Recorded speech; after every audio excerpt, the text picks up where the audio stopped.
നമസ്കാരം. പ്രൈം ഡിബേറ്റിലേക്ക് സ്വാഗതം. ഡൽഹി തിളയ്ക്കുകയാണ്. ചർച്ചകൾ നടന്നു, പക്ഷേ തീരുമാനമില്ല. ഇതാണ് ഡൽഹിയിലെ ഇന്നത്തെ അവസ്ഥ. ധർമ്മേന്ദ്ര പ്രധാൻ രാജിവെക്കാതെ പിന്നോട്ടില്ല എന്നാണ് വിദ്യാർത്ഥി പ്രക്ഷോഭകരുടെ തീരുമാനം. അതേസമയം പരീക്ഷാ പരിഷ്കരണ നടപടികൾ പ്രഖ്യാപിച്ച് പ്രധാനമന്ത്രി നരേന്ദ്രമോദി തന്നെ അർദ്ധരാത്രി രംഗത്തെത്തി. പക്ഷേ ഡൽഹിയിൽ മാറ്റമൊന്നും വന്നിട്ടില്ല. പ്രധാനാണോ പ്രധാനം? ഈ വിഷയമാണ് പ്രൈം ഡിബേറ്റ് ചർച്ച ചെയ്യുന്നത്.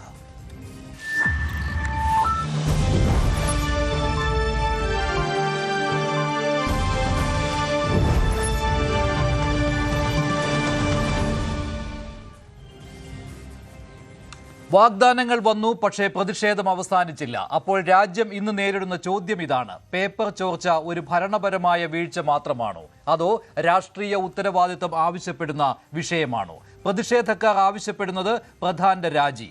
സർക്കാർ മുന്നോട്ട് വയ്ക്കുന്നത് പരീക്ഷാ പരിഷ്കരണ നടപടികൾ.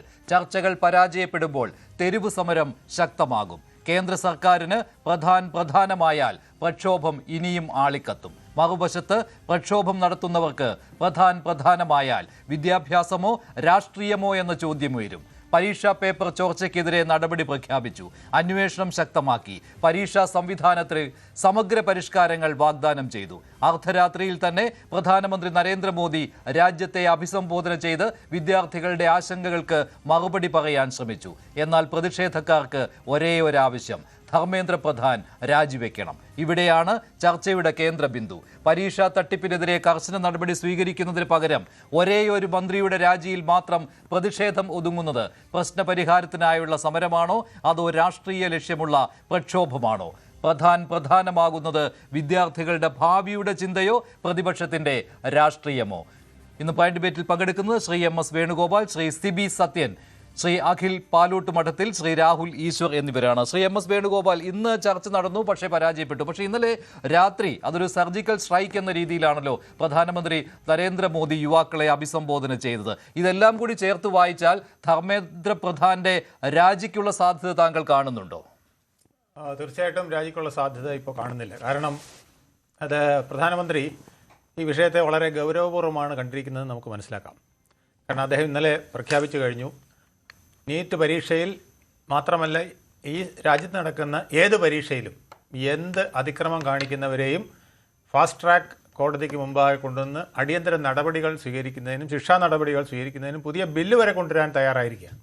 എന്ന് പറഞ്ഞാൽ ഇതുപോലുള്ള പ്രശ്നങ്ങൾ ഇനി ആവർത്തിക്കാനില്ല എന്ന് നമുക്ക് പറയാൻ പറ്റില്ല. ആവർത്തിച്ചാൽ അതിന് തക്കതായ മറുപടി നൽകുന്ന ഗവൺമെൻറ്റിൻ്റെ ഭാഗത്തു നിന്ന് ഉടനടി നടപടി ഉണ്ടാകുന്ന വിധത്തിൽ കോടതി ഉൾപ്പെടെയുള്ളവ പെട്ടെന്ന് ഇതിൽ റിയാക്ട് ചെയ്യുന്ന വിധത്തിൽ പ്രതികരിക്കും. അതുപോലെ തന്നെ ഇന്നത്തെ ചർച്ച പരാജയം എന്ന് പറയാൻ പറ്റില്ല. ചർച്ചയിൽ കുട്ടികൾ ആവശ്യപ്പെട്ട രണ്ട് കാര്യങ്ങൾ, CJP ആവശ്യപ്പെട്ട രണ്ട് കാര്യങ്ങളും അംഗീകരിച്ചിട്ടുണ്ട്. ഇതിൽ ഒന്നാമത്തേത് നഷ്ടപരിഹാരം കൊടുക്കുക എന്നുള്ളതാണ്. 1 കോടി നഷ്ടപരിഹാരം ആത്മഹത്യ ചെയ്തവർക്കും ഒക്കെ. രണ്ടാമത്തേത് അവർ പറഞ്ഞതുപോലെ കേസുകൾ പിൻവലിക്കുന്നത് അടക്കമുള്ള കാര്യങ്ങൾ. അങ്ങനെയാണെങ്കിൽ ഈ വിദ്യാർത്ഥി സമരത്തിന് മുന്നിൽ കേന്ദ്ര സർക്കാരിന് മുട്ടുമടക്കേണ്ടി വന്നിട്ടുണ്ട്. മുട്ടുമടക്കി എന്ന് പറയാൻ പറ്റില്ല. കേന്ദ്ര സർക്കാർ ഇതിൽ 2 വിധത്തിലാണ് കണ്ടിരിക്കുന്നത്. ഒന്ന്, ഇതിനകത്ത് അടിച്ചൊതുക്കുന്ന ഒരു രീതി കേന്ദ്ര സർക്കാർ സ്വീകരിക്കാതെ വന്നതിന് പ്രധാനപ്പെട്ട ഒരു കാരണമുണ്ട്. ആ പ്രധാന കാരണം എന്ന് പറയുന്നത് ഇതിനകത്ത് കുറച്ച് കഴമ്പുണ്ട്. കാരണം 25 ലക്ഷം കുട്ടികളെ ബാധിച്ച ഒരു പ്രശ്നം അവരുടെ രക്ഷകർത്താക്കൾ ഉൾപ്പെടെ ഒരു 1.5 കോടി ജനങ്ങളെ ബാധിക്കുന്ന ഒരു പ്രശ്നമാണ്. ഫാമിലി ഉൾപ്പെടെ വരുമ്പോൾ അവരുടെ ആശങ്ക, അവരുടെ പ്രശ്നം പരിഹരിക്കേണ്ടത് കേന്ദ്ര ഗവൺമെൻറ്റിൻ്റെ ബാധ്യതയാണെന്ന് പ്രധാനമന്ത്രിക്ക് ബോധ്യപ്പെട്ടതുകൊണ്ടാണ് അദ്ദേഹം ഇതിൽ ഒരുപാട് വിട്ടുവീഴ്ചയ്ക്ക് തയ്യാറായിരിക്കുന്നത്. ആ വിട്ടുവീഴ്ചകൾ ചെയ്തു കഴിഞ്ഞും പിന്നെയും ധർമ്മേന്ദ്ര പ്രധാൻ്റെ രാജിയാണ് ആവശ്യപ്പെടുന്നതെങ്കിൽ ആ ആവശ്യത്തിന് പിന്നിൽ വേറെ അജണ്ടകളുണ്ട്, രാഷ്ട്രീയ അജണ്ടകളുണ്ട്. ഉദ്ദേശം ഇതല്ല, മറ്റു ചിലതാണ് എന്ന് വരുന്ന ഒരു സാഹചര്യം ഉണ്ടാവും. അല്ല, ഈ സാങ്കേതികമായിട്ട് ഇതിന് കാരണക്കാരൻ എന്ന് പറയുന്നത് കേന്ദ്രമന്ത്രി തന്നെയാണ്. കാരണം അദ്ദേഹത്തിന് ധാർമ്മികമായ ഉത്തരവാദിത്തമുണ്ടല്ലോ. ഇവിടെ മന്ത്രിമാർ രാജിവെക്കുന്നത് ധാർമ്മിക ഉത്തരവാദിത്തം ഏറ്റെടുത്തുകൊണ്ടാണ്. അപ്പോൾ ധർമ്മേന്ദ്ര പ്രധാന് ഈ 25 ലക്ഷം വിദ്യാർത്ഥികളുടെ അവർക്കുണ്ടായ ഈ ബുദ്ധിമുട്ടിൽ ഒരു ഉത്തരവാദിത്വവും ഇല്ല എന്നാണ്. അങ്ങനെയല്ല, ധാർമ്മിക ഉത്തരവാദിത്തമുണ്ടെങ്കിൽ ഈ സമരം ആരംഭിക്കുന്നതിന് മുമ്പായിട്ട് രാജിവെക്കേണ്ടത് രാഹുൽ ഗാന്ധിയായിരുന്നു. കാരണം ഈ പിള്ളേരെ മുഴുവൻ ഇവിടെ കൊണ്ടുവന്ന് ഈ വിധത്തിൽ ബുദ്ധിമുട്ടിച്ചത് രാഹുൽ ഗാന്ധിയാണ്. രാഹുൽ ഗാന്ധിയുടെ ഉത്തരവാദിത്തമാണ് ഈ സമരം ഏറ്റെടുത്ത് നടത്തുക എന്നുള്ളത്. ഇത് നടന്നത് മെയിലാണ്. ഏപ്രിൽ മെയ് കഴിഞ്ഞ് ജൂൺ ജൂലൈ വരെ വന്നു. അദ്ദേഹം എവിടെ പോയിരിക്കുകയായിരുന്നു? ഈ നാട്ടിലില്ലായിരുന്നു അദ്ദേഹം. അദ്ദേഹവും ഇന്ത്യ മുന്നണിയും എവിടെ പോയിരുന്നു? അവർ ഇതാണ് പിള്ളേർ പറയുന്ന പ്രശ്നവും. കുട്ടികൾ ഇന്ന് ഡൽഹിയിൽ പറഞ്ഞതാണ്, ഞങ്ങൾക്ക് ഈ രാഷ്ട്രീയ നേതൃത്വത്തിന് ഒന്നും വിശ്വാസമില്ല, ഇവരെല്ലാം അവരവരുടെ കാര്യങ്ങൾ നോക്കുന്നവരാണ്, അവരുടെ കുടുംബത്തെ സംരക്ഷിക്കുന്നവരാണ്. നിങ്ങൾ ഒരു കാര്യം മനസ്സിലാക്കണം, 150 കോടി ജനങ്ങളുള്ള ഈ രാജ്യത്ത് ഒരു വീട്ടിൽ നിന്ന് 3 പേര് എം പിമാരാണ്. സോണിയാഗാന്ധി, പ്രിയങ്ക ഗാന്ധി, രാഹുൽ ഗാന്ധി 3 പേര് എം പിമാരായിട്ടുണ്ട്. ഇതൊക്കെ പിള്ളേർ കണ്ടുകൊണ്ടിരിക്കുകയാണ്. ശരി, ശ്രീ സിബി സത്യൻ, കഴിഞ്ഞ ദിവസം അഡ്വാൻറ്റേജ് എടുക്കുകയായിരുന്നു കോൺഗ്രസ് പ്രധാനമന്ത്രിയുടെ വീടിന് മുന്നിലുള്ള പ്രതിഷേധ സമരത്തിൽ. പക്ഷേ ഇന്ന് ഈ സീനിൽ നിന്നേ അപ്രത്യക്ഷമാവുന്നതാണോ കാണുന്നത്? അത് പൂർണ്ണമായിട്ടും അവിടെ സമരം ചെയ്യുന്ന, ജന്തർ മന്ദിറിൽ സമരം ചെയ്യുന്ന വിദ്യാർത്ഥികളുടെ പക്ഷത്തേക്ക് വന്നിരിക്കുകയാണ്. അവിടെ കോൺഗ്രസിന്റെ പ്രസക്തിയെ പോകുന്ന രീതിയിലേക്ക് കാര്യങ്ങൾ പോകുന്നതെന്ന് തോന്നുന്നു. എന്നിട്ട് ഇന്ന് രാഹുൽ ഗാന്ധി ചില വിദ്യാർത്ഥികളെയൊക്കെ കൊണ്ടുവന്ന് ഈ മാധ്യമങ്ങളുടെ മുന്നിൽ ഹാജരാക്കുന്നു. ഇങ്ങനെ ചില കാര്യങ്ങൾ ചെയ്യുന്നുണ്ട്. പക്ഷേ ഇപ്പോൾ പ്രസക്തി ഇല്ലാത്ത പോലെയാണ്. കാരണം ഈ സമരക്കാർ പോലും കോൺഗ്രസിനോട് അനുഭാവം കാണിക്കുന്നില്ല. ചർച്ചയിൽ പോലും ആരും വിളിച്ചില്ല. മഞ്ജുഷ്, നമ്മളിത് മനസ്സിലാക്കേണ്ടത്, ഇത് ബേസിക്കലി വിദ്യാർത്ഥികളുടെ ഒരു സമരമാണ്.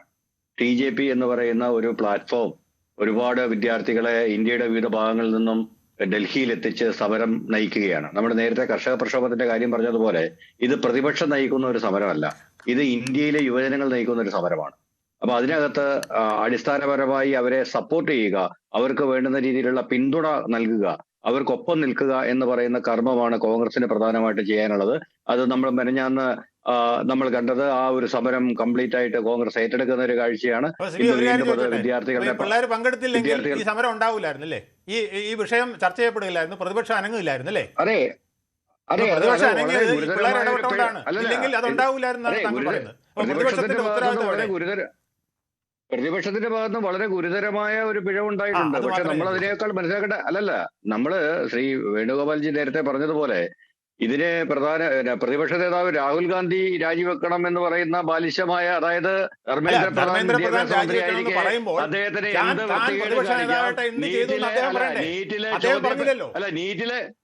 നീറ്റിലെ ചോദ്യം പേപ്പർ ചോർന്നാൽ CBSE പരീക്ഷയില്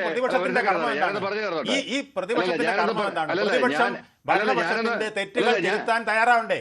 ഇവിടെ വേറൊരു സംഘം വന്ന് ഡൽഹി വളഞ്ഞ് ജന്തർ മന്ദിർ പ്രശ്നമാക്കി സൻസദ് ഭവനിലേക്ക് പോകാൻ പറ്റാത്ത അവസ്ഥയിലേക്ക് വന്നു.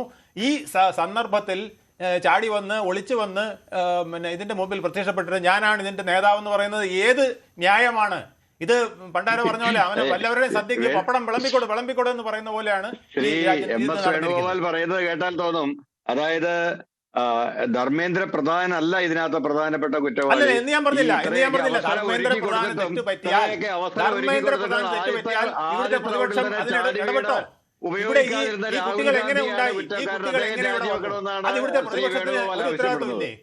സിബി സത്യൻ, ധർമ്മേന്ദ്ര പ്രധാന്റെ രാജി കേന്ദ്ര സർക്കാർ അംഗീകരിക്കുന്ന കാര്യം സംശയമാണ്. ഇന്നത്തെ ചർച്ചകളുടെ പോക്ക് ആ ദിശയിലേക്കാണല്ലോ. നാളെ ഒരു തീരുമാനം കേന്ദ്ര സർക്കാരിന്റെ ഭാഗത്തു നിന്നുണ്ടാവും. അത് ഈ പരീക്ഷാ പരിഷ്കരണ നടപടികൾ ഇതിൽ ഒതുങ്ങുമെന്ന് ആണ് ഇപ്പോൾ നമുക്ക് പറയാൻ കഴിയുന്നത്.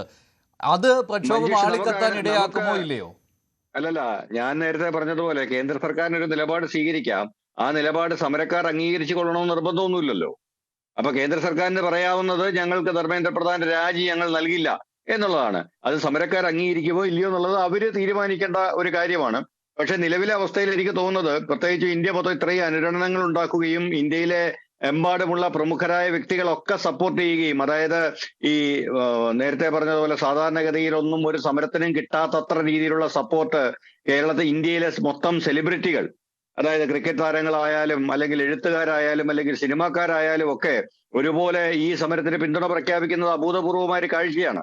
അപ്പം സെലിബ്രിറ്റികളുടെ കാര്യം പറയുമ്പോൾ കേരളത്തിലെ സെലിബ്രിറ്റികളുടെ കാര്യം അത് അവര് എന്താണ് വിഷയാധിഷ്ഠിതമായ കാര്യമല്ല, അത് രാഷ്ട്രീയം നോക്കിയാണ്, അത് അവസരവാദപരമായിട്ട് തന്നെയാണ്. എത്രയോ വിഷയങ്ങളിൽ ഇവരുടെ നാവ് അനങ്ങിയിട്ടില്ല.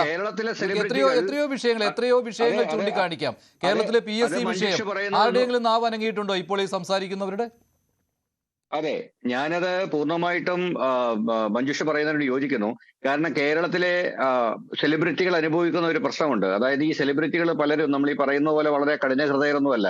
അവർ വളരെ സോഫ്റ്റ് ഹാർട്ടഡ് ആയിട്ടുള്ള ആൾക്കാരാണ്. അവർക്കൊരു സൈബർ ആക്രമണമൊന്നും നേരിടാനുള്ള ശേഷി പലപ്പോഴും ഇല്ല. അപ്പൊ അതുകൊണ്ട് അവരിപ്പോ കേരളത്തിലൊക്കെ ചെയ്യുന്ന ഒരു പരിപാടി എന്ന് വെച്ചാൽ സംഘടിതമായി സൈബർ ആക്രമണം നടത്താൻ കഴിവുള്ളവരുടെ കൂടെ അങ്ങ് നിൽക്കുകയാണ്. അതാണ് കഴിഞ്ഞ 10 വർഷത്തിൽ കേരളത്തിൽ സംഭവിച്ചത്. കേരളത്തിലെ ഒരുവിധപ്പെട്ട എല്ലാ സാംസ്കാരിക നായകരും സെലിബ്രിറ്റികളും ഇടതുപക്ഷത്തിനൊപ്പം നിന്നു. കാരണം അടി കിട്ടാതിരിക്കാനും അല്ലെങ്കിൽ സൈബർ ആക്രമണം നേരിടാതിരിക്കാനുള്ള നല്ല വഴി അതാണ്. ഇതേ സാഹചര്യം തന്നെയാണ് ഇന്ത്യയിലെ സെലിബ്രിറ്റികൾ BJPയുടെ ഭാഗത്ത് നിന്ന് നേരിടുന്നത്. അതായത് ഈ പറഞ്ഞതുപോലെ ഏതെങ്കിലും സിനിമാ താരം കേന്ദ്ര സർക്കാരിനെതിരെ സംസാരിച്ചു കഴിഞ്ഞാൽ പിറ്റേന്ന് ED വിട്ടിട്ടോ അല്ലെങ്കിൽ ഇൻകം ടാക്സിനെ വിട്ടിട്ടോ റെയ്ഡ് ചെയ്യുന്ന ഒരവസ്ഥയും, അതുപോലെ തന്നെ ഈ പറഞ്ഞതുപോലെ സൈബർ ആക്രമണം നേരിടുന്ന ഒരു അവസ്ഥയൊക്കെ ഉണ്ട്. അപ്പൊ അങ്ങനെയൊക്കെ ഉള്ള ഭീഷണികൾ നിലനിൽക്കെ തന്നെ ഈ ആൾക്കാരെല്ലാം ഒറ്റക്കെട്ടായിട്ട് സർക്കാരിനെ ഭാഗികമായിട്ടെങ്കിലും എതിർത്തുകൊണ്ട് ഈ സമരത്തെ അനുകൂലിച്ചുകൊണ്ട് മുന്നോട്ട് വരുന്ന കാഴ്ച എന്ന് പറയുന്നത് സത്യം പറഞ്ഞു കഴിഞ്ഞാൽ BJPയുടെ ഒരു വലിയ രാഷ്ട്രീയ പരാജയം കൂടിയാണ്. ശരി, ശ്രീ അഖിൽ, അതിനുള്ള മറുപടി. കാരണം ഇത് മുൻപൊന്നും ഒരു സമരത്തിനും പ്രധാനമന്ത്രി നരേന്ദ്രമോദിക്കും കേന്ദ്ര സർക്കാരിനും എതിരെ നടന്നിട്ടുള്ള സമരങ്ങൾക്ക് ഒന്നും കിട്ടാത്ത രീതിയിലുള്ള പിന്തുണ അത് സെലിബ്രിറ്റികളുടെ ഭാഗത്ത് നിന്ന് പോലും കിട്ടിക്കൊണ്ടിരിക്കുകയാണ് വിദ്യാർത്ഥികളുടെ ഈ സമരത്തിന്. അതുകൊണ്ട് കൂടിയാണല്ലോ ഇന്നലെ അർദ്ധരാത്രി പ്രധാനമന്ത്രി നരേന്ദ്രമോദി പെട്ടെന്നൊരു വീഡിയോ സന്ദേശം നൽകുന്നത്. അതൊരു ജെൻസി രീതിയിൽ തന്നെയായിരുന്നു. വിദ്യാർത്ഥികളെ എങ്ങനെ അഭിമുഖീകരിക്കണം എന്ന രീതിയിൽ തന്നെയാണ് അദ്ദേഹം അത്തരമൊരു വീഡിയോ സന്ദേശം നൽകിയതും. അത് ശരിക്കും ഈ വിദ്യാർത്ഥി പ്രക്ഷോഭത്തിന്റെ ഒരു അനന്തരഫലം കൂടിയാണല്ലോ, അത് വിജയിക്കുന്നതിന്റെ. അങ്ങനെ വിജയിക്കുന്നതിൻ്റെ അല്ല, ഭാരതീയ ജനതാ പാർട്ടിയെ സംബന്ധിച്ചിടത്തോളം, BJPയെ സംബന്ധിച്ചിടത്തോളം, കേന്ദ്ര സർക്കാരിനെ സംബന്ധിച്ചിടത്തോളം രാജ്യത്തിൻ്റെ ഭാവി തലമുറയായി വരുന്ന വിദ്യാർത്ഥികളുടെ അവരുടെ ഭാവിയെപ്പറ്റി വലിയ ആശങ്കയുണ്ട്, അവരുടെ ഭാവിയെപ്പറ്റി വലിയ പ്രതീക്ഷയും ഈ സർക്കാരിനുണ്ട് എന്നതിൻ്റെ തെളിവാണ്.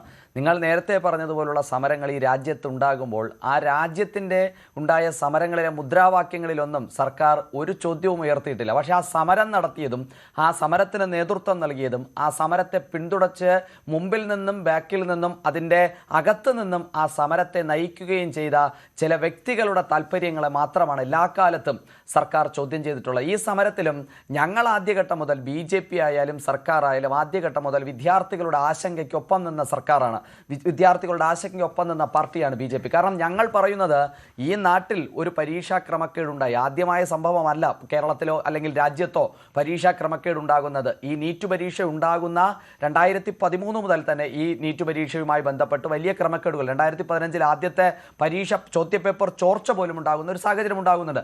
അങ്ങനെ ഉണ്ടാകുന്ന ഒരു സാഹചര്യം ഉണ്ടാകുമ്പോൾ വിദ്യാർത്ഥികളുടെ ആശങ്ക പരിഹരിക്കേണ്ടത് ഉത്തരവാദിത്തപ്പെട്ട ഒരു രാജ്യത്തിൻ്റെ ഭരണാധികാരിയുടെ കർമ്മവുമാണ്, അതിൻ്റെ പ്രവർത്തനവുമാണ്.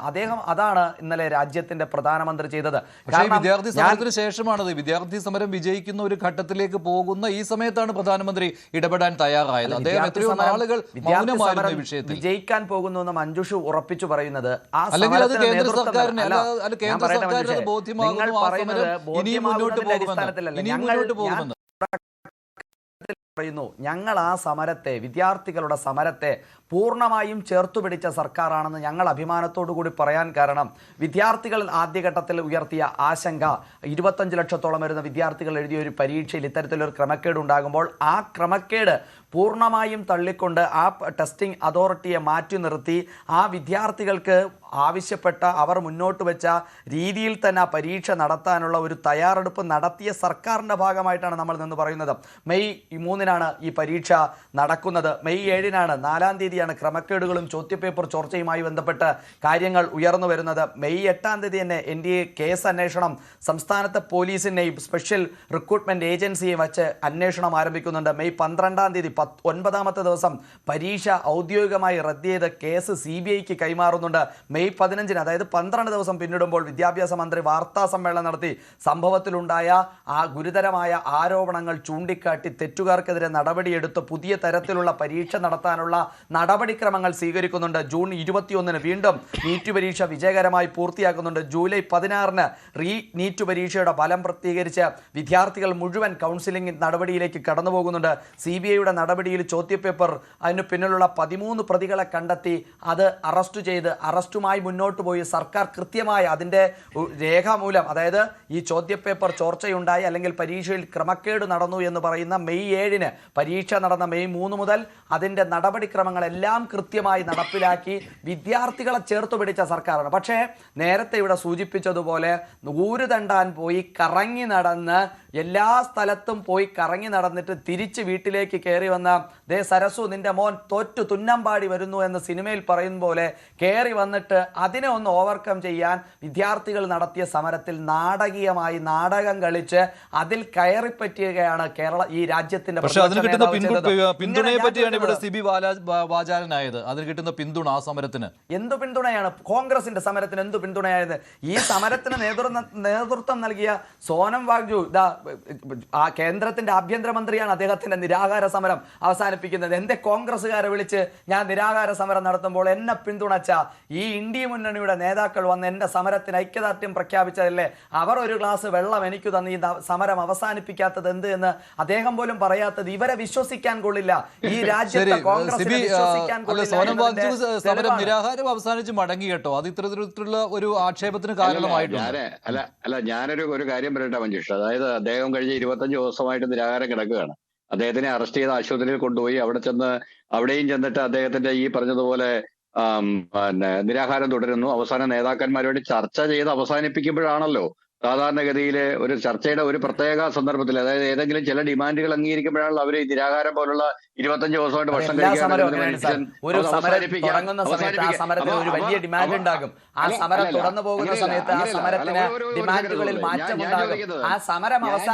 തീരുമാനമെടുക്കുമ്പോൾ പ്രധാനപ്പെട്ട ഡിമാൻഡുകളുടെ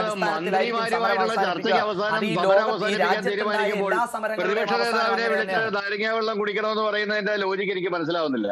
കാരണം രണ്ട് മന്ത്രിമാരുമായിട്ട് ചർച്ച ചെയ്തിട്ട് അതിന്റെ അവസാനമാണല്ലോ അവര് നിർത്താൻ തീരുമാനിക്കുമ്പോൾ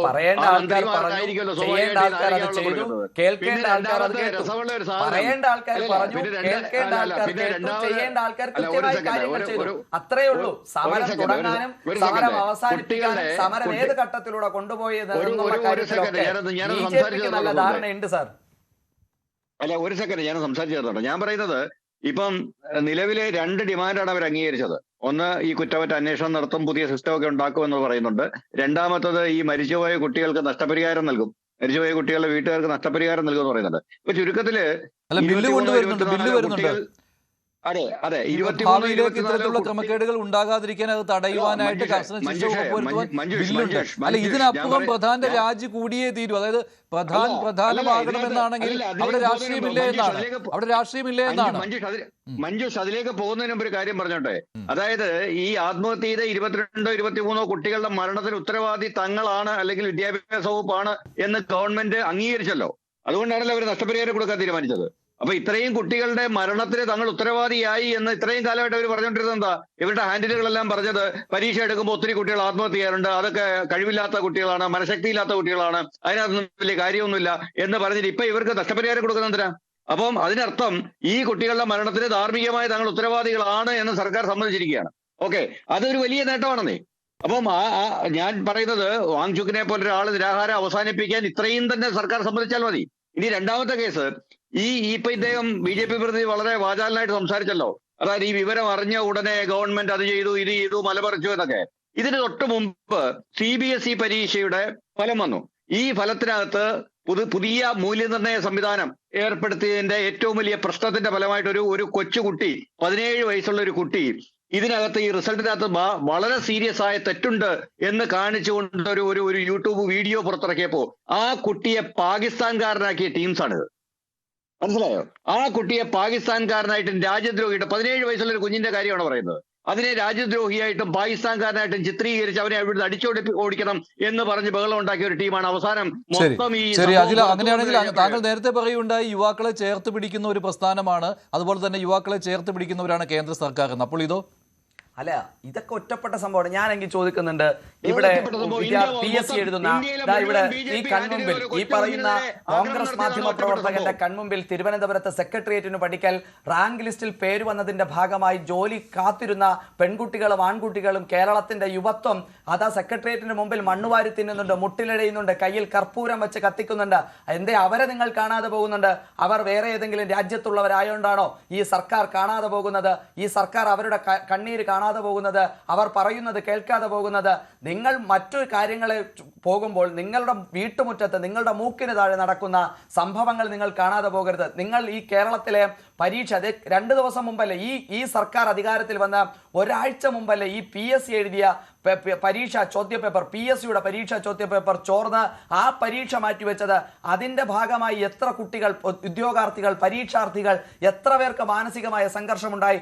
അതിൽ പരാതി പറഞ്ഞ് പുറത്തേക്ക് വന്ന കുട്ടികളെ പറ്റി ഈ സർക്കാരും ഈ സർക്കാരിന് നേതൃത്വം നൽകുന്ന പാർട്ടിയും പറഞ്ഞതൊക്കെ വലിയ വായിലായിരുന്നോ, വലിയ സ്നേഹത്തോടെ ആയിരുന്നോ എന്നുള്ള ഈ പിണറായി രാഹുൽ ഗാന്ധി കേക്ക് മുറിക്കാം, ബർത്ത്ഡേ ആഘോഷിക്കാമെന്ന് പറഞ്ഞ് MPമാരെ വിളിച്ചുകൊണ്ടുപോയി സമരം നടത്തിയതുപോലെ ആണോ നിങ്ങളും ഈ കാര്യങ്ങളെയൊക്കെ നോക്കിക്കാണുന്നത്? നിങ്ങൾ കണ്ണടച്ച് ഇരുട്ടാക്കാൻ ശ്രമിക്കുക. നിങ്ങൾ കണ്ണടച്ചാൽ നിങ്ങൾക്ക് മാത്രമേ ഇരുട്ടാകുള്ളൂ. നിങ്ങൾ അവിടെ ഏതെങ്കിലും ഒരു നാട്ടിൽ നടക്കുന്ന കാര്യങ്ങൾ ചൂണ്ടിക്കാട്ടി നിങ്ങൾ സ്വന്തം നാട്ടിലെ കാര്യങ്ങൾ മറച്ചു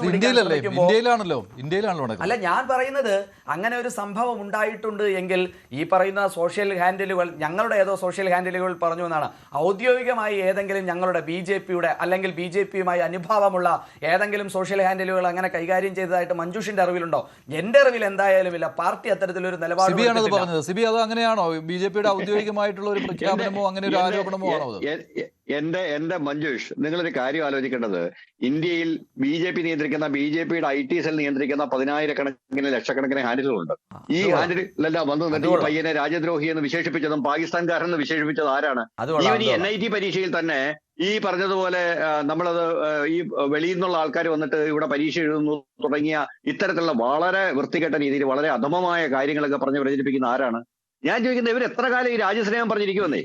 നിങ്ങൾ എന്ത് വൃത്തികേട് കാണിച്ചാലും, എന്താ പറയുന്നത്, തെറ്റ് കാണിച്ചാലും അതിനെല്ലാം അവസാനം പാകിസ്ഥാനിൽ നിന്നാണ്, ചൈനയിൽ നിന്നാണ്. എനിക്ക് കഴിഞ്ഞ ദിവസം ഒരു വീഡിയോ, രസമുള്ള ഒരു വീഡിയോ ഞാൻ കാണുന്നുണ്ടായിരുന്നു. അതിനകത്തൊരു പയ്യനോട് ഈ പറഞ്ഞ ഗോദി മീഡിയയിൽ ഒരാൾ വന്ന് ചോദിക്കുന്നുണ്ട്, നിങ്ങൾക്ക് വെളിയിൽ നിന്ന് ഫണ്ടിങ് കിട്ടുന്നുണ്ടെന്ന് കേട്ടല്ലോ, എന്താണെന്ന്. അപ്പൊ പുള്ളി പറയുന്നുണ്ട്, ശരിയാണ്, ഞാൻ ഇങ്ങോട്ട് വരാൻ നേരം എനിക്ക് പാകിസ്ഥാനിൽ നിന്നൊരു 40 രൂപ കിട്ടി, പിന്നെ അമേരിക്കയിൽ നിന്നൊരു 20 രൂപ കിട്ടി, അതുകൊണ്ട് ഞാൻ ഓട്ടോ വിളിച്ച് ഇവിടെ വന്നു, ഇനി തിരിച്ചു പോകണമെങ്കിൽ എനിക്ക് നേപ്പാളിൽ നിന്ന് പൈസ വരണോ? അപ്പൊ ഇത്തരം രീതിയിൽ ഇവരുടെ ഈ എല്ലാത്തരം പ്രചരണങ്ങളെയും വളരെ ഈ സമരത്തിൽ പങ്കാളിയാകണമെന്ന് ആഹ്വാനം ചെയ്യുന്ന ചില യുവാക്കളുടെ പ്രതികരണവും കേട്ടതാണ് കേട്ടോ. ഇന്നൊരു കാര്യം കേട്ടിരുന്നു, അയാൾ പിന്നീട് മാപ്പ് പറയുകയും ചെയ്തു സോഷ്യൽ മീഡിയയിൽ തന്നെ. ഈ പാർലമെന്റ് തകർക്കണം, ഭരണഘടന കത്തിക്കണം തുടങ്ങിയ കാര്യങ്ങളാണ് ആഹ്വാനം ചെയ്യുന്നത് ഈ സമരത്തിന് പിന്തുണ നൽകുന്നവർ. മഞ്ജുഷ് ഇത് നടത്തുന്ന പ്രസ്ഥാനം, അതായത് CJPയും അവരുടെ പ്ലാറ്റ്ഫോമും കൃത്യമായിട്ട് അവരുടെ ആവശ്യങ്ങൾ മുന്നോട്ട് വെച്ചിട്ടുണ്ട്.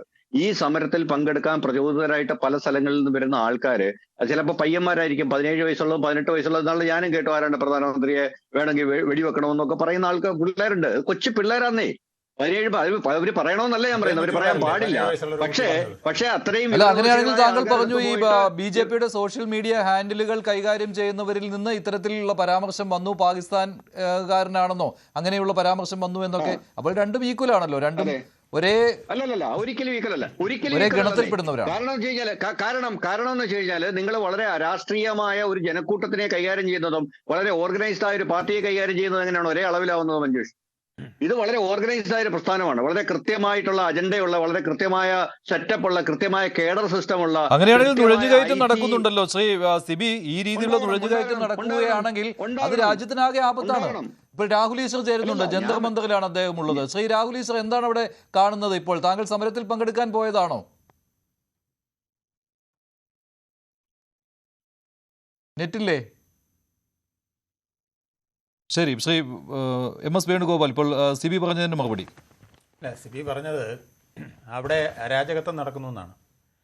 ആ അരാജകത്വം എങ്ങനെ കൊണ്ടുവന്നു എന്ന് ചോദിച്ചാൽ അതിൻ്റെ ഉത്തരവാദി ഈ ഇന്ത്യയിലെ പ്രതിപക്ഷ പാർട്ടികളാണ്. ഈ സമരത്തിൽ അരാഷ്ട്രീയമാണല്ലോ, അരാഷ്ട്രീയം വന്നതുകൊണ്ടാണ് ഈ അരാജകത്വം എല്ലാം നടക്കുന്നത്. ഈ അരാജകത്വം നടക്കുന്നതിൻ്റെ കാരണം ഇവിടുത്തെ പ്രതിപക്ഷ കക്ഷികൾക്ക് കഴിവില്ലായ്മ കൊണ്ടാണ്. അവർ ഇത്രയും ദിവസം ഈ സമരത്തിൽ യാതൊരു നടപടികളും എടുത്തിട്ടില്ല. അവരുടെ ഭാഗത്തു നിന്ന് ഒരു പ്രക്ഷോഭത്തിന് അവർ മുതിർന്നില്ല. ആ സമയത്ത് അവർ വിദേശയാത്ര നടത്തുകയും മറ്റുള്ളവർ പലയിടത്തും പോയി ഒളിച്ചിരിക്കുകയാണ് ചെയ്തത്. ചില പ്രസ്താവനകൾ ചിലർ ഇറക്കിയിട്ടുണ്ടെന്ന് കഴിഞ്ഞ്, ചില TV ചാനലുകൾ വന്ന് അഭിപ്രായം പറഞ്ഞിട്ടുണ്ടെന്ന് കവിഞ്ഞ് അവർക്ക് ഇവിടുത്തെ ആരെയും സംഘടിപ്പിക്കാൻ കഴിഞ്ഞിട്ടില്ല. അപ്പോൾ അസംതൃപ്തരായ കുറച്ച് ജനവിഭാഗം ഇവിടെ ഉണ്ട്. അത് നരേന്ദ്രമോദി മനസ്സിലാക്കിയതുകൊണ്ടാണ് അദ്ദേഹം ഇതിനകത്ത് മറ്റൊരു നടപടിക്ക് നീങ്ങാതെ പൂർണ്ണമായും അവരുടെ സാങ്കേതികമായ എല്ലാ ആവശ്യങ്ങളും പരിഹരിക്കാൻ തയ്യാറായിട്ടുള്ളത്. രാഷ്ട്രീയമായ ആവശ്യം മാത്രം ആണ് ഇനി പരിഹരിക്കോ ഇല്ലയോ എന്നറിയേണ്ടത്. ബാക്കി സാങ്കേതികമായ എല്ലാ ആവശ്യങ്ങളും അദ്ദേഹം പരിഹരിക്കാൻ തയ്യാറായിട്ടുണ്ട്. ഇതിൽ ഒരു കാര്യം മനസ്സിലാക്കേണ്ടതുണ്ട്, ഇന്ത്യയിൽ യുവാക്കൾ വളരെ അസംതൃപ്തരാണ്. അത് മനസ്സിലാക്കിക്കൊണ്ട് ഉള്ള ഒരു പ്രക്ഷോഭമാണ് ഈ പ്രക്ഷോഭം നടക്കുന്നത്. മറ്റ് പല പ്രക്ഷോഭങ്ങളും അത്തരത്തിൽ തന്നെയാണ് നടത്തിയിട്ടുള്ളത്. കർഷക സമരമായാലും അഗ്നിവീർ സമരമായാലും എല്ലാം അതുപോലെ തന്നെയാണ്. പക്ഷേ ഇതിൽ മറ്റൊരു പ്രത്യേകത ഉള്ളത്, ഞാൻ പറഞ്ഞില്ലേ, ഏതാണ്ട് 1.5 കോടി ജനങ്ങളെ ഡയറക്റ്റായിട്ട് ബാധിക്കുന്ന ഒരു വിഷയമായി വന്നിരിക്കുന്നു. അപ്പോൾ ഇത് കത്തിക്കാൻ വളരെ എളുപ്പമാണ്. അതിന് സംഘടിതമായൊരു ശ്രമം നടന്നിട്ടുണ്ട്. ഇത് ഇവിടെ പൈസ പിന്നെ 40 രൂപ നേപ്പാളിൽ നിന്ന് അയച്ചതെന്ന് ചോദിച്ചില്ലേ, 300 കോടി രൂപയ്ക്കാണ് ഭക്ഷണം കഴിച്ചിരിക്കുന്നത് ഈ 2-3 ദിവസങ്ങളിൽ. ഇതായാലും അഭിജിത്ത് ദീപ്ക കൊണ്ടു കൊടുത്താ, അത് അവിടെ വന്ന ബാക്കി പിള്ളേർ കൊണ്ട് കൊടുത്തോ? അവരാരുമല്ല കൊടുത്തിരിക്കുന്നത്. ഇത് വിദേശങ്ങളിൽ നിന്ന് അടക്കം ഫണ്ടുകൾ വന്നിട്ടുണ്ട്. ഈ പല പിന്നെ ഫാസ്റ്റ് ഫുഡ് ഏജൻസികളും പറയുന്നത് ഞങ്ങൾക്ക് പൈസ എവിടെ നിന്ന് വരുന്നതെന്ന് അറിയില്ല, ചിലതൊക്കെ വിദേശ രാജ്യങ്ങളിൽ നിന്നൊക്കെയാണ് വരുന്നത്, പക്ഷെ ഞങ്ങൾക്ക് ഇന്നടത്ത് കൊണ്ട് ഫുഡ് കൊടുക്കാൻ പറയുന്നുണ്ട്. ശരി ശ്രീ രാഹുൽ ഈശ്വർ, അങ്ങനെയുള്ള ആരോപണമുണ്ട് കേട്ടോ. വിദേശ ഫണ്ട് വരുന്നുണ്ട്, ഇഷ്ടം പോലെ പണം അങ്ങോട്ട് ഒഴുകുന്നുണ്ടെന്ന്. താങ്കൾ ജന്തർ മന്ദറിൽ എത്തിക്കഴിഞ്ഞല്ലോ അല്ലേ? ഞാൻ ജന്തർ മന്ദറിൽ പോയി അവിടെ പ്രൊട്ടസ്റ്റ് കണ്ടു. ഇവിടെ ഇലക്ട്രിഫൈങ് ആണ് യഥാർത്ഥത്തിൽ, വൈദ്യുതീകരണം എന്നൊക്കെ പറഞ്ഞത് ഇലക്ട്രിഫിക്കേഷൻ ആണ് ഇവിടെ നമ്മുടെ യുവാക്കൾക്കുള്ളത്. നമ്മുടെ യുവാക്കൾ ഇൻകുലാബ് സിന്ദാബാദും ഭാരത് മാതാ കി ജയും വന്ദേ മാതരവും ജയ് ഗാന്ധിയും ജയ് ഭഗത് സിംഗും ഒക്കെ വിളിച്ച് വരുന്നതാണ്. ഇതിൽ ആരാ വിദേശ ഫണ്ട് പറയുന്നത്? യഥാർത്ഥത്തിൽ നേരെ സർക്കാരിന് അനുകൂലമായി 15,000 മുതൽ 20,000 രൂപ തരാമെന്ന് പറഞ്ഞ് ഇവിടെ പല ഇൻഫ്ലുവൻസേഴ്സിനും ഇമെയിൽ അയച്ചിട്ടുണ്ട്.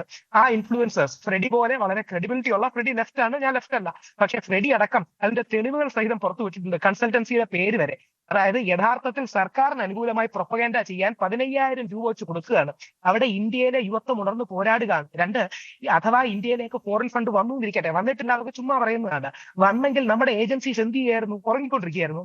ഇവിടെ ഫോറിൻ ഫണ്ടിന്റെ ഭാഗത്ത് നിന്ന് ആരാ വന്നത്? യഥാർത്ഥത്തിൽ അവിടെ ആഹാരം വെച്ചു കൊടുത്ത പ്രധാനികൾ ആരാന്നറിയാമോ? നമ്മുടെ കേരളത്തിൽ നിന്നുള്ളവർ. അതിന്റെ വീഡിയോയും വന്നിട്ടുണ്ട്. കേരളത്തിൽ നിന്നുള്ളവർ ജന്തർ മന്ദറിലേക്ക് ഫുഡ് അയച്ചു കൊടുക്കുകയാണ്, എന്നിട്ട് പോവുക. ഈ നാട് ഉണർന്നെണീച്ച് പോരാടുകയാണ്. അതിന് ഒരു രാഷ്ട്രീയപരമായി സാമൂഹികമായ ഉത്തരവില്ലെങ്കിൽ വിദേശ ഫണ്ടാണെന്ന് പറയുന്നതിന് എന്താ അർത്ഥം? ഇപ്പൊ എന്റെ സുഹൃത്തു കൂടിയായ അർണബ് ഗോസ്വാമി അടക്കമുള്ളവർ American CIA deep state funding ആണെന്ന് പറയുന്നുണ്ട്. ഇപ്പൊ ട്രംപും ജിഹാദിയായ, പണ്ട് മുസ്ലിങ്ങളെ മാത്രമേ പ്രശ്നം ഉണ്ടായിരുന്നു, ഇപ്പൊ അമേരിക്കക്കാരും പ്രശ്നമായ. അതായത് യഥാർത്ഥത്തിൽ പ്രതികരണം പറയാൻ ഈ പിച്ചും പേയും പറയുന്നത് പോലെയാണ് ഈ ആരോപണങ്ങൾ പറയുന്നത്. എന്റെ സ്വന്തം പൈസ നിങ്ങളെ പോലെ രാമക്ഷേത്രം കൊള്ളയടിച്ചതിന്റെ കാശ് എന്റെ ഇല്ല, എന്റെ സ്വന്തം കാശെടുത്തിട്ടാണ് ഞാൻ പോയത്. ഞാൻ TV ചാനലാണെന്ന് വിചാരിക്കില്ല.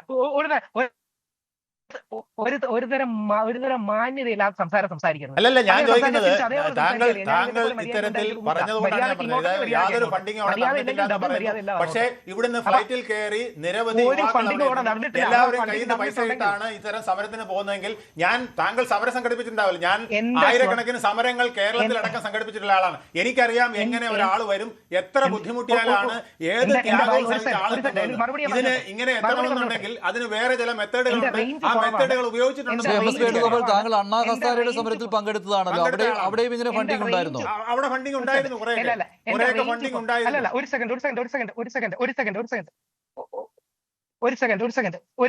സെക്കൻഡ്. എന്താ അറിയോ മഞ്ജുഷ, എന്റെ റേഞ്ച് കുറവാണ്, അതുകൊണ്ടാണ് ഞാൻ പറയാൻ എനിക്ക് സമയം തരണം. അണ്ണാസരയുടെ ഫണ്ട് ഇവർ മേടിച്ചു കാണും. ഞാൻ അണ്ണാസരയുടെ സമരത്തിന് പോയതാണ്. ഞങ്ങൾ ആരും ഫണ്ട് മേടിച്ചില്ല. ഫണ്ട് മേടിച്ച് രാജ്യത്തിന് വേണ്ടി പോരാടേണ്ട ആവശ്യം നമുക്കില്ല. സ്വാതന്ത്ര്യ സമരത്തിന്റെ കാലം തൊട്ട് സ്വാതന്ത്ര്യ സമര സേനാനികളെ പിന്തുടരുന്നവരാണ് നിങ്ങൾ. അപ്പൊ നമുക്ക് ഫണ്ട് മേടിക്കേണ്ട കാര്യമില്ല. ഫണ്ട് മേടിക്കേണ്ട ചില ആൾക്കാരുണ്ട്. അല്ല, അപ്പൊ എന്തുകൊണ്ടാണ് പ്രതിപക്ഷത്തിന് ഇതുപോലൊരു സമരം സംഘടിപ്പിക്കാൻ കഴിയാത്തത്? അവർക്ക് ഇതിനുള്ള കഴിവില്ലാത്തതുകൊണ്ടാണോ? ഇവിടുത്തെ ഇന്ത്യ മുന്നണിക്കോ അല്ലെങ്കിൽ കോൺഗ്രസിനോ ഇങ്ങനെ ഒരു സമരം സംഘടിപ്പിക്കാൻ കഴിയാത്തത് എന്തുകൊണ്ടാണ്? അവർക്ക് ഇതിനുള്ള കഴിവില്ലാത്തതുകൊണ്ടാണ്. അവർ ഇവിടുത്തെ ജനങ്ങളെ സ്വാധീനിക്കാൻ അറിയാത്തതുകൊണ്ടാണ്.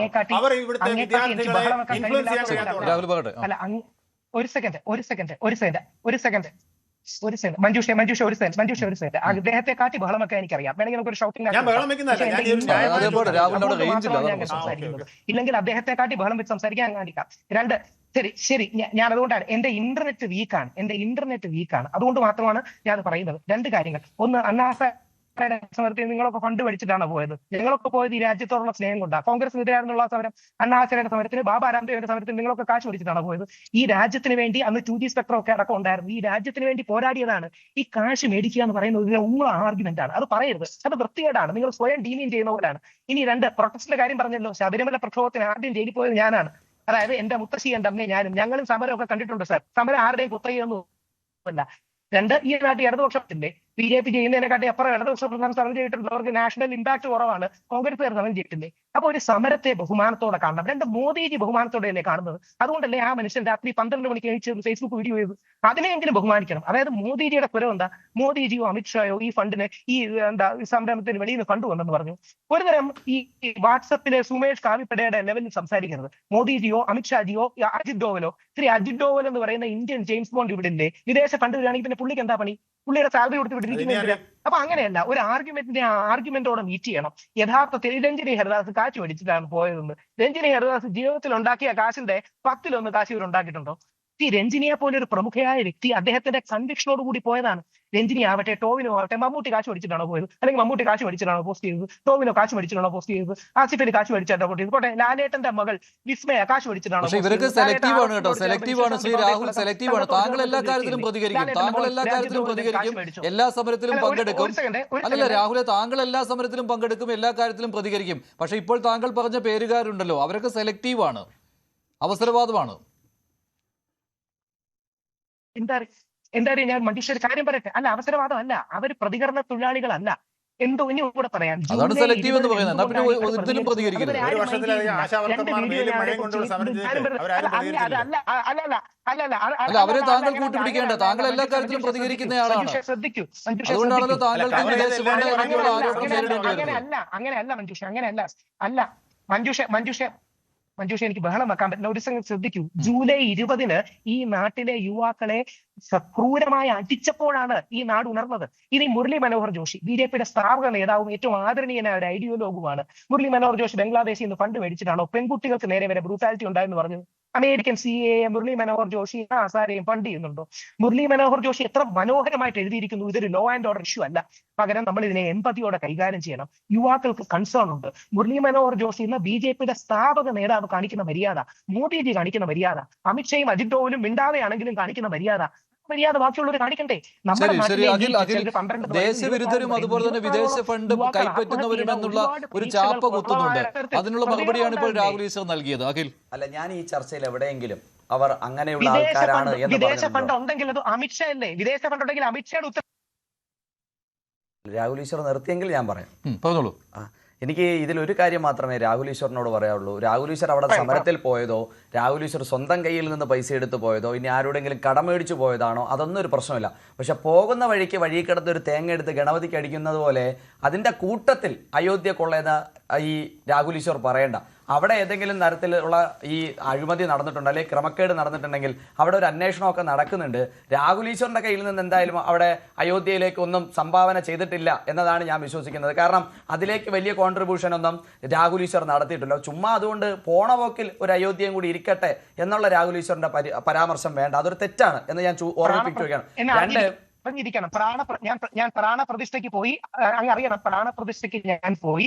ആ ദിവസം അബരിയുടെ പുതിയ സ്ഥലത്തും പോയി. എന്നാൽ കഴിയുന്ന ഒരു നിങ്ങൾ പോകണ്ടെന്നോ, നിങ്ങൾ പോകണ്ട എന്നോ, നിങ്ങൾ പോയതിനെ പറ്റി ഒന്നും അല്ല എന്റെ പരാമർശം. ഞാൻ നിങ്ങൾ പോയതിനെ പറ്റിയോ, നിങ്ങൾ പോകുന്നതിനെ പറ്റിയോ, നിങ്ങൾ പോകാതിരിക്കുന്നതിനെ പറ്റിയോ അല്ല എന്റെ പരാമർശം. നിങ്ങൾ വല്ലടവും നടക്കുന്ന ഏതെങ്കിലും സമരവുമായി ചേർത്ത് വെച്ച് ആരെങ്കിലും പറയുന്ന കാര്യങ്ങൾക്ക് നിങ്ങൾ അയോധ്യയെ പറയുന്നതിൽ മാത്രമാണ് എൻ്റെ ഒരു മറുപടി ഉള്ളത്. രണ്ട്, ഞാൻ പറഞ്ഞല്ലോ സുഹൃത്തെ, അതിനകത്ത് അന്വേഷണം നടത്തി അവിടുത്തെ പ്രധാനപ്പെട്ട ഞാൻ അതാണ് പറഞ്ഞത്. അവിടെ അന്വേഷണം നടക്കുന്നുണ്ട്, അവിടെ ഒരു ക്രമക്കേട് നടന്നിട്ടുണ്ട് എന്ന ആരോപണം വരുന്നുണ്ട് എങ്കിൽ അവിടെ ഒരു അന്വേഷണം നടക്കുന്നുണ്ട്. നിങ്ങൾക്ക് എന്താ ഈ നാട്ടിലെ ഒരു അന്വേഷണ സംവിധാനത്തിൽ അന്വേഷണം നടക്കുന്ന കാര്യങ്ങളിൽ ഒരു വിശ്വാസമില്ലാത്തൊരു മനുഷ്യരായി നിങ്ങൾ എന്തിനാണ് മാറുന്നത്? അന്വേഷണം വരട്ടെ എന്ന്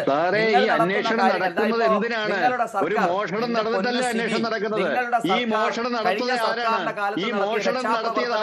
പുതിയ അന്വേഷണം നടത്തി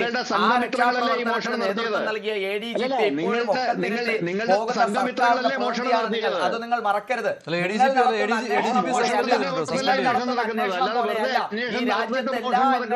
നിങ്ങൾ വിചാരിക്കുന്നുണ്ട് എങ്കിൽ അത് നിങ്ങളുടെ തെറ്റായ ധാരണയാണ്. നിങ്ങളുടെയും നിങ്ങളുടെ പാർട്ടിയും കോൺഗ്രസും നടത്തുന്ന അന്വേഷണം പോലെയാണ് ഈ രാജ്യത്തെ എല്ലാ അന്വേഷണവും. ഞാൻ ചോദിച്ച ചോദ്യം ഈ ദേശവിരുദ്ധരും അതുപോലെ തന്നെ വിദേശ ഫണ്ട് കൈപ്പറ്റുന്നവരും എന്നുള്ള ചാപ്പ കുത്തുന്നുണ്ട് ഈ സമരക്കാർക്ക് നേരെ. താങ്കൾ പറഞ്ഞു കാണില്ല, പക്ഷെ അങ്ങനെയല്ല. ഞാൻ ചോദിക്കുന്നത് ഈ സമരം നടക്കുന്ന സമയത്ത് വിദ്യാർത്ഥികളാണല്ലോ, നിരായുധരായാണ് ആ വിദ്യാർത്ഥികൾ സമരത്തിലേക്ക് വരുന്നത് എങ്കിൽ ഒരു സമരം തുടങ്ങുന്ന സമയത്ത് ഞാൻ വിദ്യാർത്ഥി സംഘടനാ പ്രവർത്തനത്തിൽ നിന്നാണ് യുവജന സംഘടനാ പ്രവർത്തനത്തിലേക്ക് എത്തുന്നത്. ഞാൻ വിദ്യാർത്ഥി കാലഘട്ടത്തിലുമൊക്കെ സമരം നടത്തുകയും സമരം ഓർഗനൈസ് ചെയ്യുകയും ആ സമരത്തിന്റെ പിന്നിൽ നിൽക്കുകയും ഒക്കെ ചെയ്ത കഷ്ടപ്പാടും ഓർമ്മയും ഒക്കെ എനിക്കുണ്ട്. അതുകൊണ്ട് ഒരു വിദ്യാർത്ഥികൾ സമരത്തിലേക്ക് എത്തുമ്പോൾ സ്വാഭാവികമായി ചില ആൾക്കാരൊക്കെ അവിടേക്ക് വരും. പക്ഷെ അവർ വരുന്ന ആൾക്കാർക്ക് പല താല്പര്യങ്ങളും ഉണ്ടാകും. ഇപ്പോൾ രാഹുൽ ഗാന്ധി വന്നില്ലേ, പോണ പോക്കിൽ എനിക്ക് 10 തെറി മോദിയെ പറയാൻ പറ്റുന്നുണ്ടെങ്കിൽ ഞാനൊന്ന് വിദ്യാർത്ഥികളുടെ ചെലവിൽ ഒന്ന് പറയട്ടെ എന്ന് പറഞ്ഞ് രാഹുൽ ഗാന്ധി വലിഞ്ഞു കയറി വന്നില്ലേ. രാഹുൽ ഗാന്ധി വിദേശത്തായിരുന്നപ്പോൾ അനിയത്തി ഇവിടെ ഉണ്ടായിരുന്നില്ല, MP അല്ലേ, എന്തേ പോയി പറഞ്ഞില്ല, ഈ സമരത്തിന് നേതൃത്വം നൽകില്ല 2 മാസത്തോളം ഈ സമരം നടന്നതല്ലേ, എല്ലാ കാര്യങ്ങളിലും ചർച്ച നടത്തുന്ന സംഘടനാകാര്യ മന്ത്രി എന്തേ പോയില്ല ഈ കാര്യങ്ങൾ ചർച്ച ചെയ്യാൻ വേണ്ടി. ഒരു ഡസൻ MP മാരുണ്ടായിരുന്നല്ലോ, ഇന്ത്യ മുന്നണിക്ക് വേറെ നേതാക്കൾ ഉണ്ടായിരുന്നല്ലോ, ആരും പോയില്ലല്ലോ. രാഹുൽ ഗാന്ധി വരുന്നത് വരെ കാത്തു നിന്നില്ലേ. രാഹുൽ ഗാന്ധി വരുന്നത് വരെ കാത്തു നിന്ന് എന്തുകൊണ്ടാണ്? രാഹുൽ ഗാന്ധിക്ക് മാത്രമേ നന്നായി അഭിനയിക്കാൻ അറിയാവൂ, ആ നടനെ കവച്ചു വെക്കാൻ മറ്റൊരാൾക്കും കഴിയില്ല എന്ന് ഈ ഇന്ത്യ സഖ്യത്തിന് നന്നായി അറിയാവുന്നത് കൊണ്ടാണ് ആ ഘട്ടങ്ങളിലൊന്നും മുന്നോട്ട് വെക്കാത്തതും കൊണ്ടാണ് ഈ കാര്യങ്ങൾ ഈ തരത്തിൽ പോയത്. ഞാൻ ആവർത്തിച്ചു പറയുന്നു, വിദ്യാർത്ഥികൾക്ക് ഏതെങ്കിലും തരത്തിലുള്ള ഫണ്ട് വന്നിട്ടുണ്ടെങ്കിൽ രാഹുൽ ഈശ്വർ പറഞ്ഞതുപോലെ കേന്ദ്രത്തിന് ഒരു ആഭ്യന്തരമന്ത്രിയുണ്ട്, രാജ്യസുരക്ഷയ്ക്ക് ഒരു ഉദ്യോഗസ്ഥനുണ്ട്, ആ കാര്യങ്ങളൊക്കെ അന്വേഷിക്കട്ടെ. നമ്മൾ എന്തിനാണ് മുൻവിധിയോടുകൂടി സമരത്തിനിറങ്ങിയ വിദ്യാർത്ഥികളെ തള്ളിപ്പറയുന്നത്? അവർ അവരുടെ പ്രശ്നങ്ങളും ആശങ്കകളുമായി അവർ ഒരു സർക്കാരിനെതിരെ സമരത്തിന് വരുന്നു. ആ സർക്കാരിനെതിരെ സമരത്തിന് വരുമ്പോൾ വിദ്യാർത്ഥികൾ നടത്തിയ സമരം അത് മുഖവിലയ്ക്ക് എടുക്കേണ്ടതാണ് എന്ന് രാജ്യത്തിന്റെ ഭരണകൂടത്തിന് മനസ്സിലായത് കൊണ്ടാണ് രാജ്യത്തിന്റെ പ്രധാനമന്ത്രി ഈ അർദ്ധരാത്രി 12 മണിക്കും ഉണർന്നിരുന്ന ആ വിദ്യാർത്ഥികളോട് സംവദിക്കുന്നത്. നിങ്ങൾ ഒറ്റയ്ക്കല്ല, നിങ്ങൾ ആശങ്കപ്പെടേണ്ട, നിങ്ങൾക്ക് ഏതെങ്കിലും തരത്തിൽ ബുദ്ധിമുട്ടുണ്ടാകുന്നുണ്ടെങ്കിൽ അത് പരിഹരിക്കാൻ വേണ്ടി നിങ്ങൾ എഴുതുന്ന പരീക്ഷകളെ സംരക്ഷിക്കുന്നതിലേക്ക് വേണ്ടി ധർമ്മേന്ദ്ര പ്രധാന്റെ രാജി തന്നെയാണല്ലോ അവിടുത്തെ ആവശ്യം. പക്ഷെ പ്രധാന്റെ രാജിയിലേക്ക് പോകുമോ എന്നുള്ള കാര്യം സംശയമാണ് കേട്ടോ. ഇപ്പോൾ താങ്കളും അതിനെ അനുകൂലിക്കുകയാണോ, പ്രധാന്റെ രാജി വേണമെന്ന കാര്യം?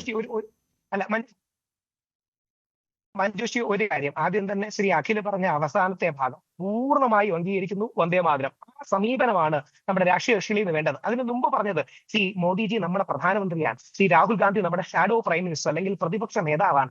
ഈ നേതാക്കളെ ബഹുമാനിച്ചുകൊണ്ട് നമ്മൾ സംസാരിക്കണം. ഇപ്പൊ അദ്ദേഹം എടുത്ത സമീപനം പക്വമായ രാഷ്ട്രീയ സമീപനമാണ്. അതിന് ശ്രീ അഖിലിന് ബഹുമാനം അർപ്പിക്കുന്നു. 2, ധർമ്മേന്ദ്ര പ്രധാൻ ആരെങ്കിലും ഇതിനൊരു ഉത്തരവാദിത്വം റെസ്പോൺസിബിലിറ്റി ഏറ്റെടുക്കണം. അതാണ് ഇതിലെ കോർ കാര്യം. സോനം വാങ്ചുക് അടക്കം നല്ല സമീപനമല്ലേ സ്വീകരിച്ചത്. അമിത്ഷാജി മണിക്കൂറുകളോളം അദ്ദേഹത്തോട് സംസാരിച്ചു എന്ന് പറഞ്ഞു. മോദിജിയെ രാത്രി 12:30-ക്കോ 1 മണിക്കോ, ഞാൻ മോദിജിയെ ആദരിക്കുന്ന ഒരാളാണ്. അദ്ദേഹത്തിന്റെ അദ്ദേഹത്തിന്റെ താഴെയുള്ളവർക്ക് മുസ്ലിം വിരുദ്ധത ഒഴിച്ചാൽ അദ്ദേഹത്തോട് പൂർണ്ണമായി യോജിക്കുന്ന വ്യക്തിയാണ്.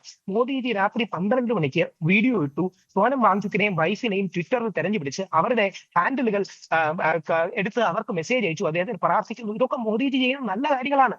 ഇത്തരം കാര്യങ്ങൾ പോസിറ്റീവാണ്. ഞാൻ മോദിജി അനുകൂലിച്ച് വീഡിയോ ഇട്ടു എന്ന് പറഞ്ഞ് രാവിലെ എനിക്കെതിരെ നമ്മുടെ തീവ്ര ഇടതുപക്ഷക്കാർ കുറെ സൈബർ ആക്രമണം നടത്തി, നീ അല്ലെങ്കിൽ മോദിയുടെ ആളാണെന്ന് പറഞ്ഞു. പക്ഷെ അവിടെ സംഘടിച്ചിരിക്കുന്നത് മോദി വിരുദ്ധരാണ് രാഹുൽ. താങ്കളുടെ ചുറ്റും അവിടെ ഉള്ളത് മോദി വിരുദ്ധരാണ്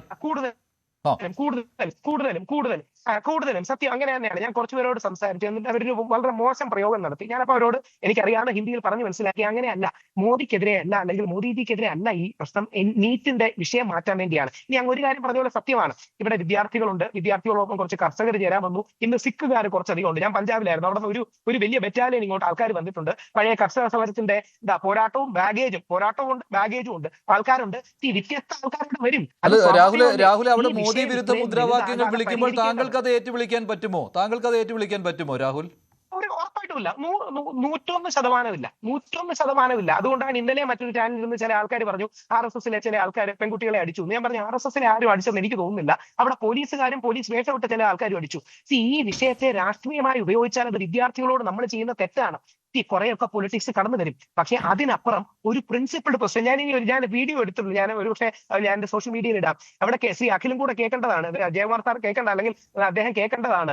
അവിടെ ഏറ്റവും കൂടുതൽ കേൾക്കുന്ന 3 മുദ്രാവാക്യങ്ങളാണ്: ഭാരത് മാതാ കി ജയ്, വന്ദേ മാതരം, ഇൻകുലാബ് സിന്ദാബാദ്. അതോടൊപ്പം പിന്നീട് സിഖുകാർ കൂടെ വന്നപ്പം ജയ് ഭഗത് സിംഗ്, ജയ് ഗാന്ധിജി, ഇതൊക്കെ ജയ് സംവിധാൻ കേൾക്കുന്നുണ്ട്. ഇതൊക്കെയാണ് ഏറ്റവും കേൾക്കുന്നത്. ആസാദി മുദ്രാവാക്യം ഉയർത്തുന്നു എന്നുള്ള ഒരു ആക്ഷേപം കൂടി വന്നിരുന്നു കേട്ടോ ഇടയ്ക്ക്. മഹാത്മാഗാന്ധി ഉണ്ട്, വന്നിട്ടുണ്ട്. അത് ഇടയ്ക്ക് വന്നിട്ടുണ്ട്. ആസാദി ഇവിടുത്തെ ലെഫ്റ്റ് ലിബറൽ കുട്ടികൾ മറ്റൊരു കോണ്ടെക്സിൽ, അത് കാശ്മീരിന്റെ ആസാദി അല്ല, ആസാദി, മനു ആസാദി എന്നൊക്കെ പറയുന്നുണ്ട്.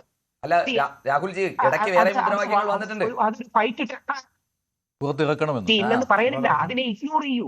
അതിനെ ഇഗ്നോർ ചെയ്യാൻ മോദി അല്ല അതെങ്ങനെ ഇഗ്നോർ ചെയ്ത് പോകാൻ പറ്റും? അല്ല രാഹുൽ താങ്കൾക്ക് ഇഗ്നോർ ചെയ്യാൻ പറ്റുമായിരിക്കും. എന്ന് പറഞ്ഞാലേ അതിന്റെ പ്രശ്നം എന്താ അറിയാമോ? അല്ലല്ല ഞാൻ പറയട്ടെ, അത് ആ സമരത്തിന്റെ കോസിനെ ബാധിക്കുന്നതല്ലേ രാഹുൽ ഈശ്വർ?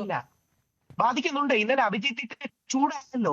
ഇന്നലെ അഭിജിത്ത് എണീച്ച് നിന്ന് ചൂടായി പറഞ്ഞു ഇങ്ങനെ മുദ്രാവാക്യങ്ങൾ വിളിക്കുന്നവർ മാറി നിന്ന് വിളിക്കണമെന്ന്. എല്ലാ വീഡിയോയിലും അത് വന്നതാണ്. അഭിജിത്ത് നീറ്റിനോട് ബന്ധപ്പെട്ട കാര്യങ്ങൾ മാത്രമേ പറയാവൂ എന്ന് ഉത്തരവാദിത്വത്തോടെ പറയുകയും ബാക്കി മുദ്രാവാക്യങ്ങൾ വിളിക്കുന്നവർ മാറി നിൽക്കണമെന്ന് പറയുന്നു. ആ മുദ്രാവാക്യങ്ങൾ ശരിയാകാൻ തെറ്റാകാൻ, ചിലത് തെറ്റ് മാത്രമാകാം. പക്ഷെ ആ മുദ്രാവാക്യങ്ങൾ മാറിയിട്ട് കേരളത്തിൽ നിന്നൊരു മണ്ടൻ പോയില്ലേ, അവൻ എന്താ മലപ്പുറത്തുകാരൻ, അവന്റെ പേര് ഞാൻ വിട്ടുപോയി, മറ്റേ എൻഡ് ഓഫ് ടൈംസ് വരുന്നു, അന്ത്യകാലം വരുന്നു, അങ്ങനെയാണ് കോക്കനച്ച് വരുന്നത്. അവനെ പോലുള്ള മണ്ടന്മാർ കൂടുതൽ പറയുന്നില്ല. അവനെ പോലെ മണ്ടന്മാരെ ദൈവത്തെ ഓർത്ത് ഒഴിച്ചു നിർത്തണം. അവന്റെ മനസ്സിലെ മതഭ്രാന്ത് കൊണ്ട് വെക്കാനുള്ള സ്ഥലം അല്ലത്. ഇത് ഡിസ്ക്രെഡിറ്റ് ചെയ്യാനല്ല, ഇന്റർണലൈസ് ചെയ്യാനാണ് നോക്കേണ്ടത്. അഖിലിനോട് യോജിച്ചുകൊണ്ടൊരു പോയിന്റ് പറയാം. പണ്ട് നമ്മുടെ മണ്ഡൽ കമ്മീഷൻ പ്രക്ഷോഭങ്ങൾ ഉണ്ടായിരുന്നു. ഈ രാജ്യം കണ്ട വലിയ പ്രക്ഷോഭങ്ങളായിരുന്നു. അതിന്റെ കോസിനും ഒരുപക്ഷെ സത്യൻ സാറിന് വിയോജിപ്പുണ്ടാകാം. പക്ഷേ മണ്ഡൽ കമ്മീഷനും ഒരുപാട് നമ്മുടെ യുവാക്കൾ പോരാടിറങ്ങിയത് എന്തിന്? കഴിഞ്ഞ വർഷം നമ്മുടെ UGC കൊണ്ടുവന്ന ചില തീരുമാനങ്ങൾക്കെതിരെ പ്രധാനമായിട്ടും ഹിന്ദു സമൂഹത്തിലെ കുട്ടികൾ അല്ലെങ്കിൽ മുന്നാക്ക ഹിന്ദു സമൂഹത്തിലെ കുട്ടികൾ അവരെ ഡിസ്ക്രിമിനേറ്റ് ചെയ്യുന്നു എന്ന് പറഞ്ഞ് അതിശക്തമായ സമരം ഉണ്ടായി. ഇവരെ ചേർത്ത് നിർത്തി ഇന്റർണലൈസ് ചെയ്യണം. ഒരു വരി കൂടെ പറഞ്ഞ് അവസാനിപ്പിക്കാം. ഒരു സെക്കൻഡ് സിബി, രാഹുൽ പറയുന്നത് വെച്ച് നോക്കുമ്പോൾ സമരം കൈവിട്ടു പോകുന്ന ഒരു അവസ്ഥ കൂടിയുണ്ട് കേട്ടോ. അത് നാളേക്കപ്പുറം നീങ്ങുകയാണെങ്കിൽ, ഇപ്പോൾ നാളെ കേന്ദ്ര സർക്കാർ ഒരു തീരുമാനം പറയും, പ്രധാന രാജി അല്ലെങ്കിൽ സമരം നീളുകയാണെങ്കിൽ രാഹുൽ തന്നെ അതിന്റെ ആശങ്ക പറയുന്നുണ്ടല്ലോ, അവിടെ ഉയരുന്ന മുദ്രാവാക്യങ്ങൾ. മഞ്ജുഷ്, ഇതിനകത്ത് ഇതിന് മറുപടി പറയുന്നതിന് മുമ്പ് ഞാൻ ഒരു കാര്യം പറഞ്ഞിട്ട് അങ്ങോട്ട് പോവാം. അതായത് ഈ സമരത്തെ ഡിസ്ക്രെഡിറ്റ് ചെയ്യാൻ ശ്രമിക്കുന്ന ആൾക്കാർ സ്ഥിരമായിട്ട് പറയുന്ന ഒരു സംഗതിയാണ് വിദേശ ഫണ്ട് വരുന്നു എന്ന്. സത്യം പറഞ്ഞു കഴിഞ്ഞാൽ എനിക്ക് തോന്നുന്നത് ഈ മോദിയുടെ ഒരുപക്ഷെ സാമ്പത്തിക നയവും വിദേശ നയവും ഒക്കെ വളരെ അട്രാക്റ്റീവ് ആയതുകൊണ്ടാവാം കഴിഞ്ഞ 12 വർഷങ്ങളായിട്ട് ഇന്ത്യയിൽ നടക്കുന്ന സമരത്തിന് വരെ വിദേശ നിക്ഷേപമുണ്ട്. മനസ്സിലായി? എനിക്ക് തോന്നുന്നു നമ്മുടെ FDI, ഫോറിൻ ഡയറക്ട് ഇൻവെസ്റ്റ്മെന്റ് എന്ന് പറയുന്നത് നമ്മുടെ ഗവൺമെന്റ് വളരെ അഭിമാനപൂർവ്വം ഉയർത്തിപ്പിടിക്കുന്ന ഒരു സ്കെയിലാണ്. അപ്പൊ അതിനകത്തേക്ക് ഈ ഫണ്ടും കൂടെ നമ്മൾ ഐഡന്റിഫൈ ചെയ്ത് ആഡ് ചെയ്യുകയാണെങ്കിൽ അതൊരു വലിയ സംഭവമായിരിക്കും. അത് മോദി സർക്കാരിന്റെ ഒരു വലിയ വിജയമായിട്ട് കൊണ്ടാടാൻ പറ്റുന്ന രീതിയിൽ സമരങ്ങൾക്ക് വരെ വിദേശങ്ങളിൽ നിന്നും പണം അട്രാക്ട് ചെയ്യാൻ കഴിയുന്ന ഒരു രാജ്യമായിട്ട് ഇന്ത്യ മാറിയിരിക്കുന്നു എന്ന് പറയുന്നത് സർക്കാരിന്റെ വിജയമായിട്ട് അവതരിപ്പിക്കണമെന്നാണ് എന്റെ പക്ഷം. അപ്പൊ ഇനി നമുക്ക് കാര്യത്തിലേക്ക് വരാം. അതായത് നമ്മളൊരു വ്യവസ്ഥാപിത പ്രതിപക്ഷത്തെ തകർത്തെറിയാൻ കഴിഞ്ഞ 12 വർഷങ്ങളായിട്ട് BJP സർക്കാർ നടത്തുന്ന പരിശ്രമങ്ങളുടെ അടുത്ത സ്റ്റെപ്പാണ് ഇപ്പോൾ ഈ കാണുന്നത്. അതായത് നിങ്ങളൊരു പ്രതിപക്ഷത്തെ കംപ്ലീറ്റ് ആയിട്ട് ഇല്ലാതാക്കുമ്പോൾ, നശിപ്പിച്ചു കളയാൻ ശ്രമിക്കുമ്പോൾ ഇവിടെ പകരം വരുന്ന അരാഷ്ട്രീയതയായിരിക്കും. ഈ അരാഷ്ട്രീയതയുടെ ഒരു വലിയ കൂട്ടമാണ് ഇപ്പൊ ഡൽഹിയിലേക്ക് വന്നുകൊണ്ടിരിക്കുന്നത്. ഈ CJP ഒരുക്കിയ പ്ലാറ്റ്ഫോമിൽ നീറ്റിന്റെ പ്രശ്നവുമായിട്ട് ബന്ധപ്പെട്ട് വിദ്യാഭ്യാസത്തിന്റെ പ്രശ്നവുമായി ബന്ധപ്പെട്ട് അരാഷ്ട്രവാദികളാണ്, ഈ രാജ്യത്തെ തകർക്കാൻ ശ്രമിക്കുന്നവരാണ്, ഈ രാജ്യത്തിന്റെ ഭരണകൂടത്തെ അട്ടിമറിക്കാൻ ശ്രമിക്കുന്നവരാണ്, ഈ രാജ്യത്തിന്റെ ദേശീയതയും ഭരണഘടനയും പാർലമെന്റിനെയും തകർക്കാൻ ശ്രമിക്കുന്ന അരാഷ്ട്രവാദികളായിട്ടുള്ളവർ ഈ സമരം നയിക്കുന്നു, നേതൃത്വം കൊടുക്കുന്നു, അതിലേക്ക് നുഴഞ്ഞു കയറുന്നു. ആ സമരത്തിൽ പലരും വരും. അത് ചിലപ്പോ ഈ സമരത്തിന് അർണബ് ഗോസ്വാമി പറയുന്ന നിറം കൊടുക്കാൻ ചിലപ്പോൾ BJP തന്നെ ഫണ്ട് ചെയ്യുന്ന ആൾക്കാർ ഇറങ്ങിയെന്ന് വരും. അല്ലെങ്കിൽ ഈ പറഞ്ഞ പോലെ ഒരുപാട് അൾട്ടീരിയർ മോട്ടീവ് ഉള്ള ആൾക്കാർ ഇറങ്ങിയെന്ന് വരും. അപ്പൊ ഈ BJP ആണ് ഫണ്ട് ചെയ്യുന്നത് നേരത്തെ കോൺഗ്രസ് ആരോപിച്ചിരുന്നു കേട്ടോ. സിബി, കോൺഗ്രസിന്റെ നിലപാട് അതായിരുന്നു, BJP ഫണ്ട് ചെയ്യുകയാണ് പ്രതിപക്ഷത്തെ ഇല്ലാതാക്കാൻ. ഇതാരാണ് ഇത് പറഞ്ഞ? അതേ കോൺഗ്രസ് ആണ് സമരത്തിന് പിന്തുണ കൊടുത്തുകൊണ്ട് രംഗത്തെത്തിയത്. അതെ, അങ്ങനെ കോൺഗ്രസ് പറയാൻ പാടില്ലായിരുന്നു എന്ന അഭിപ്രായക്കാരനാണ് ഞാൻ. കാരണം കോൺഗ്രസ് ഉണ്ടാക്കുന്ന ഒരു വാക്യത്തിലേക്കാണ് ഈ പറഞ്ഞ രാഷ്ട്രീയതയൊക്കെ കടന്നു വരുന്നത്. അവരവരുടെ ജോലി വളരെ കൃത്യമായി ശ്രീ വേണുഗോപാൽ പറഞ്ഞതുപോലെ അവരവരുടെ ജോലി ഒരുപക്ഷെ ഒന്നുകൂടെ കൃത്യമായി ചെയ്തിരുന്നെങ്കിൽ ഒരുപക്ഷെ ഈ CJP പോലൊരു പ്രസ്ഥാനത്തിന് ഉള്ള സ്കോപ്പ് ഉണ്ടാകുമായിരുന്നില്ല. അപ്പൊ പ്രതിപക്ഷ പാർട്ടികൾ, കോൺഗ്രസ് അടക്കമുള്ള എല്ലാ പ്രതിപക്ഷ പാർട്ടികളും പരാജയപ്പെട്ടു. കാരണം കഴിഞ്ഞ 2 മാസമായിട്ട് ഒറ്റ പ്രക്ഷോഭം ഇതിന്റെ പേരിൽ ഉണ്ടായിട്ടില്ല കാര്യമായിട്ട്. ഇടതുപക്ഷ പാർട്ടികളോ കോൺഗ്രസോ ഒന്നും അതിഗംഭീരമായ ഒരു പ്രക്ഷോഭം മുന്നോട്ട് വെച്ചില്ല. പക്ഷെ ഇതുപോലെ അപ്പൊ ആ ഒരു സാഹചര്യത്തിലാണ് ഈ അരാഷ്ട്രീയവാദം ഉണ്ടാകുന്നത്, ഈ അരാഷ്ട്രീയത ഉയർന്നു വരുന്നത്. അപ്പോൾ താങ്കൾ പറയുന്നത് ഇതിൽ നുഴഞ്ഞുകയറ്റം ഉണ്ടായാലും പ്രശ്നമില്ല, അതിന്റെ കോസ് അവിടെ നിൽക്കുമെന്നുള്ളതാണോ? അതിന്റെ ലക്ഷ്യം അവിടെയുണ്ട്. അപ്പോൾ ഈ അരാഷ്ട്രീയവാദവും അതുപോലെ തന്നെ നുഴഞ്ഞുകയറ്റവും കുഴപ്പമില്ല എന്നാണോ? ഈ നുഴഞ്ഞുകയറ്റം കുഴപ്പമില്ല എന്നാണോ താങ്കൾ പറയുന്നത്? സമരത്തിനിടയിലേക്കുള്ള നുഴഞ്ഞുകയറ്റം കുഴപ്പമുണ്ടെന്നേ. അപ്പൊ ഈ നുഴഞ്ഞുകയറ്റം അടക്കം കുഴപ്പമുണ്ട്. പക്ഷെ അത് വെച്ചിട്ട് ഈ സമരത്തെ അളക്കരുതെന്നാണ് ഞാൻ പറഞ്ഞത്. ശരി, ഈ എം എസ് സമരം വേണുഗോപാൽ അതിനുള്ള നിലവിൽ മറുപടി ഇന്ത്യൻ യുവത്വത്തിന്റെ അതിശക്തമായ പ്രതികരണമാണ്. കാരണം ഈ സമരത്തെ അനുകൂലിക്കുന്നവർ പോലും അത് സമ്മതിക്കുന്നുണ്ട്, അവിടെ നുഴഞ്ഞുകയറ്റം ഉണ്ടാകുന്നുണ്ട്. പക്ഷെ അത് ഈ സമരത്തിന്റെ ലക്ഷ്യത്തെ ബാധിക്കില്ല എന്നാണ്. ഒറ്റ കാര്യം കൂടെ പെട്ടെന്ന് അടി ചെയ്തോട്ടെ. സോനം വാങ്ചുക്കും പറഞ്ഞോളൂ. അഭിജിത് ദീപ്കയും ഇതേ അഭിപ്രായം പറഞ്ഞിട്ടുണ്ട്. സോനം വാങ്ചുക്കും അഭിജിത് ദീപ്കയും രണ്ട് വേണുഗോപാൽ സാറിനോടും ശ്രീ അഖിൽജിയോടും ഒരു കാര്യം പറയാൻ പോകുന്നത്, ഐ മീൻ ഇത് പൊളിറ്റിക്കലി ഇൻഫെക്റ്റ് ആയിട്ട് പറയുക, നമ്മുടെ ഹിന്ദു മിഡിൽ ക്ലാസ് പിള്ളേരാ ഫൈറ്റ് ചെയ്യുന്നത്. നമ്മൾ ബഹുഭൂരിപക്ഷവും അല്ലെങ്കിൽ 70-75% നമ്മുടെ ഹിന്ദു മിഡിൽ ക്ലാസ്സിലെ പിള്ളേരും ആസ്പിറേഷണൽ പിള്ളേരെ സപ്പോർട്ട് ചെയ്യാൻ ക്രിസ്ത്യൻ പാതിരിമാർ വന്നു, സിഖുകാർ വന്നു, ലെഫ്റ്റുകൾ വന്നു, SFIക്കാർ വന്നു, എല്ലാവരും വന്നു. അടിസ്ഥാനപരമായി നമ്മുടെ എന്ന് പറഞ്ഞാൽ ഇന്ത്യയുടെ കുട്ടികൾ, ആ ഇന്ത്യയുടെ കുട്ടികളും നമ്മുടെ സമാജത്തിലും സമുദായത്തിലും ജനിച്ച കുട്ടികളുടെ ഭൂരിപക്ഷത്തിലാണ് ഈ ഫലം. അപ്പോ അവരെ ശരി, എം എസ് വേണുഗോപാൽ, അത് രാഹുൽ പറഞ്ഞ ശരിയാണ് കേട്ടോ. കാരണം നേരത്തെ BJPക്ക് വോട്ട് ചെയ്തുകൊണ്ടിരുന്ന ഒരു യുവത്വമാണ് ഇപ്പോൾ തെരുവിലിറങ്ങിയതിൽ ഭൂരിഭാഗവും. ഞാനൊരു കാര്യം യുവത്വം ശ്രീ CB പറഞ്ഞതിനോട് ഞാൻ ഒരു കാര്യം യോജിക്കുകയാണ്. അതുതന്നെയാണ് നരേന്ദ്രമോദിയും ഇതിനെ ഗൗരവമായിട്ടെടുത്തത്. കാരണം ഇന്ത്യയിലെ യുവാക്കൾ വളരെയധികം വിഷമത്തിലാണ്. അത് 2-3 കാരണങ്ങളാണ്. ഒന്ന്, അവർക്ക് ഭരണപരാജയമല്ലേ സാറേ? അല്ല അത് ഭരണപരാജയമല്ലേ? അത് ഭരണപരാജയം മാത്രമല്ല, ഇത് കാലാകാലങ്ങളിൽ നടന്നുകൊണ്ടിരിക്കുന്ന കാര്യം.